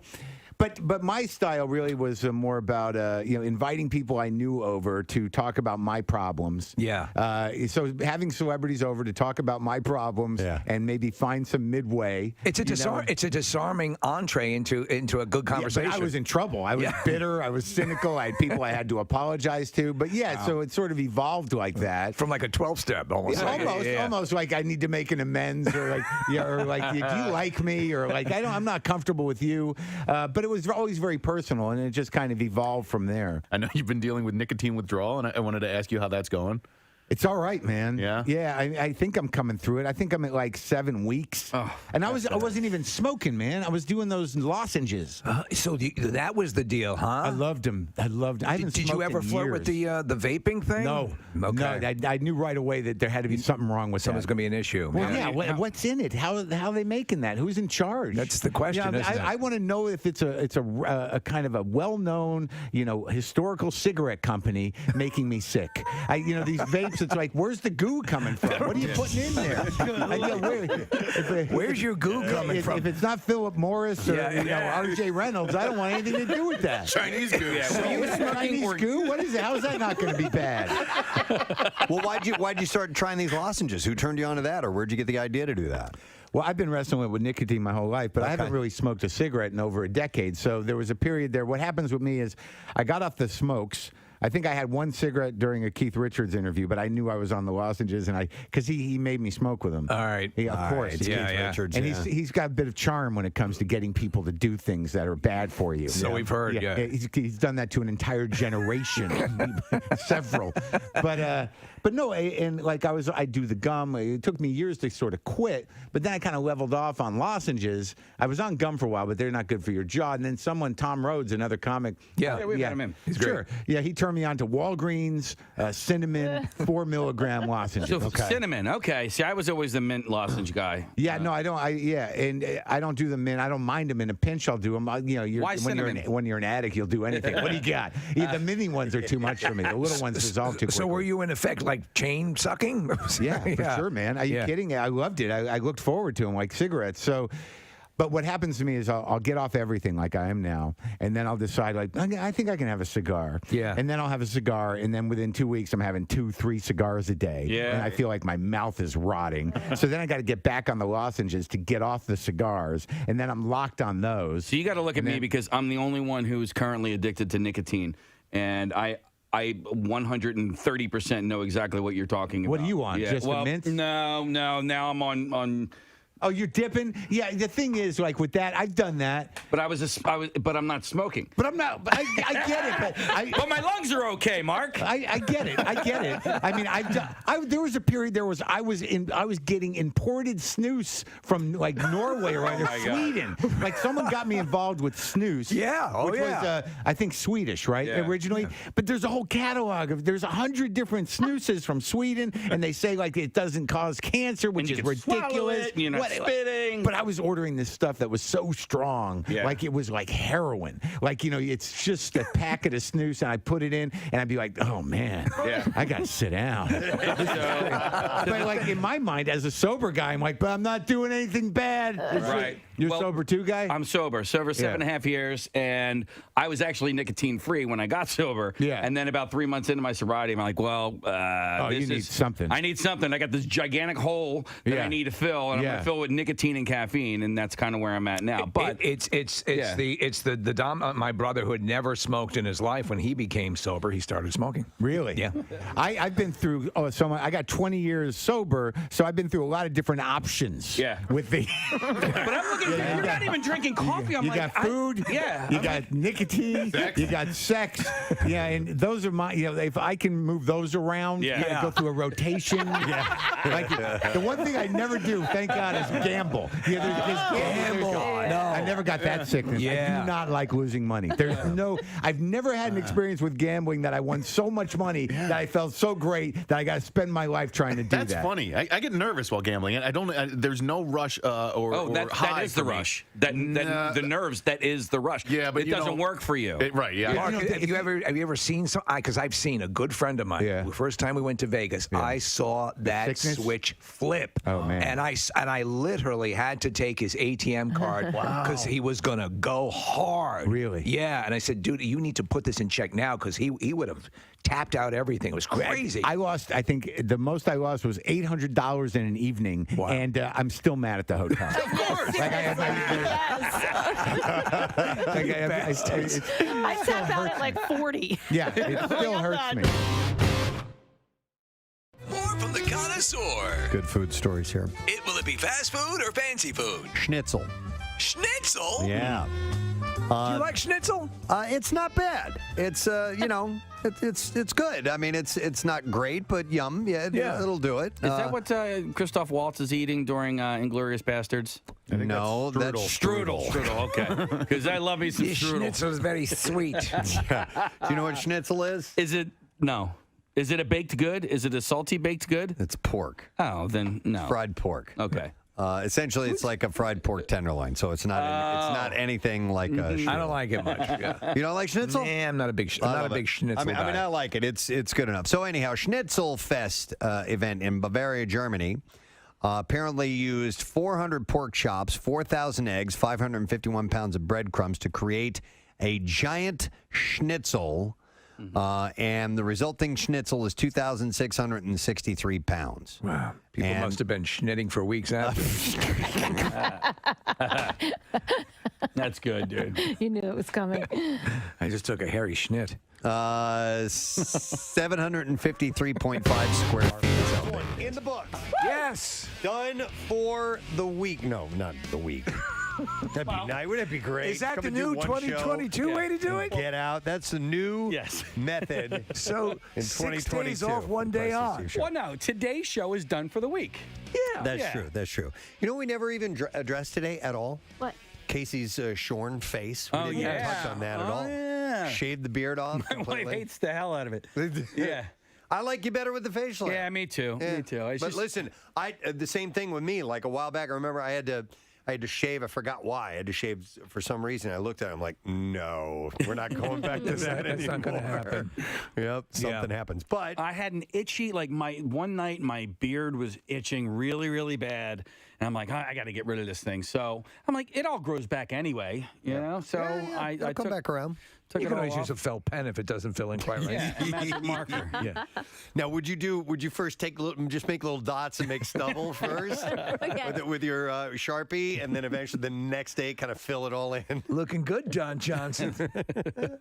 All right. Well, anyhow, I would like to thank Ryan Airy from Screen Crush News for being our sole guests on the show today, and they are excellent. If you like all the genre stuff, whether it be, the MCU, if it's a straight-up superhero stuff, or it's sci-fi, or it's medieval, or what fantasy, any of that stuff, they cover all of it, and they do it expertly, and they pick out all these little bitty Easter eggs and potential plots and stuff. It's very thorough, and he's great. So it was great to have him on. Yeah, especially as we start to wade into very multiverse-heavy movies. Yeah, you're going to need a to guide. check them out. Yeah, you're going to need a guide along the way. So it was nice to have him on today. It's also nice to see the lovely Robin Lee here. It's nice to be here. Happy New Year, Robin. Happy New Year. How are you? I'm good. How are you? Good. Did you work over the weekend and stuff? You probably worked a lot. The studio is spotless. You cleaned it up? I did for 3 days. I don't know if Pierre's going to be able to take that when he gets back. It's going to be amazing tomorrow. Yeah. Every little nook and cranny. I like that. You didn't take the decorations out of there, though, did you? No, Okay. no, All right. no. So they'll thoroughly clean it after they do that. Okay. Like Rodney and the team will do that. Right. Yes, it takes experts to get But in they there don't after do that. around all the little buttons. Yeah, So you did all that? All the little Q-tip thing. Is that what you did, yeah. Q-tips? Oh, yeah. When you guys were out that one week and Kathy and I were here, Yeah. we scrubbed. Yeah. And she was underneath the board going, "What is this?" Oh, nice. Like, I don't think we need this anymore. Oh. And then you guys were pissed. I didn't even We think about did that. that one thing. She probably threw some stuff on mine away, and I don't even know it Did you yet. throw away straight stunting, or do you still have that? That's back in there. All right. That's in Casey's case. We're good there. Yeah, she said you were mad. I don't remember being mad per se. If we don't know it's missing, we're not. Yeah. Not yet. That's the way to we do had it. hoped that you All right. wouldn't notice. All right. Well, you ready for today? Yes, sir. You got. We need to do the letter of the day first of all. God help us. You're equipped. I hope so. All right. Let's go. Preston and Steve on 93.3 WMMR. Now, the Daily Letter. All right, and the Preston and Steve show is brought to you today by the letter M as in marvelous. All right, M as in marvelous. And we're going to give away a marvelous prize on Friday. 6-pack of pit tickets for the MMRBQ. Saturday, May 21st, BB&T Pavilion opening day for the summer concert season, featuring Disturbed, Pretty Reckless, Royal Blood, Living Color, Low Cut Connie, Crowbot, Lilith Czar, and Jackson's Local Shots artist, who is Huxley. And tickets start at just $25 while supplies last. And they are on sale now at Ticketmaster. Complete details, WMMR.com, including a look back at every MMRBQ ever, backstage interviews, and band photos as well. So it's a wonderful Nice. thing. Give that away on Friday. What do you have in store for today's program, Robin? I have MMRBQ tickets to give away. Nice. I also have Def Leppard, Bush, and Springsteen on for the workforce block. So call me, text me. What do you want? All right. What do you want from her? Yeah. I'll take it, All right. whatever you want. Bill's not here, right? So we're Right. good. Have at it, We man. can rock and roll. That's Yeah, we absolutely. can. Play Andrew Gold all day. I will for an hour. I could listen to this for an hour. Thank you for being a friend. All right, anyhow. Robin is up next. Thank you very much, Robin. Thank you for being a friend. I want to thank our sponsors, by the way. We will start with Acme. You can download the Acme app to see the all-new deals, rewards, and perks today. Visit acmemarkets.com for details. Also brought to you by Dunkin', official coffee of the Preston and Steve Show, and Jurassic Quest. Coming to Philadelphia January 25th to the 23rd. You can get tickets at JurassicQuest.com. Tomorrow on our program, Tuesday, so we'll do Tat Tuesday, and a guy who I think is one of my all-time favorite guests on all the years we've done this show, a gentleman by the name of Daryl McDaniels of Run DMC. Amazing. Just the one of the most positive guys I've ever met. Inspirational. Yep, we'll talk to him tomorrow. So that is it. We are done. Rage on and have a great day, and we'll see you tomorrow, gang. Bye-bye.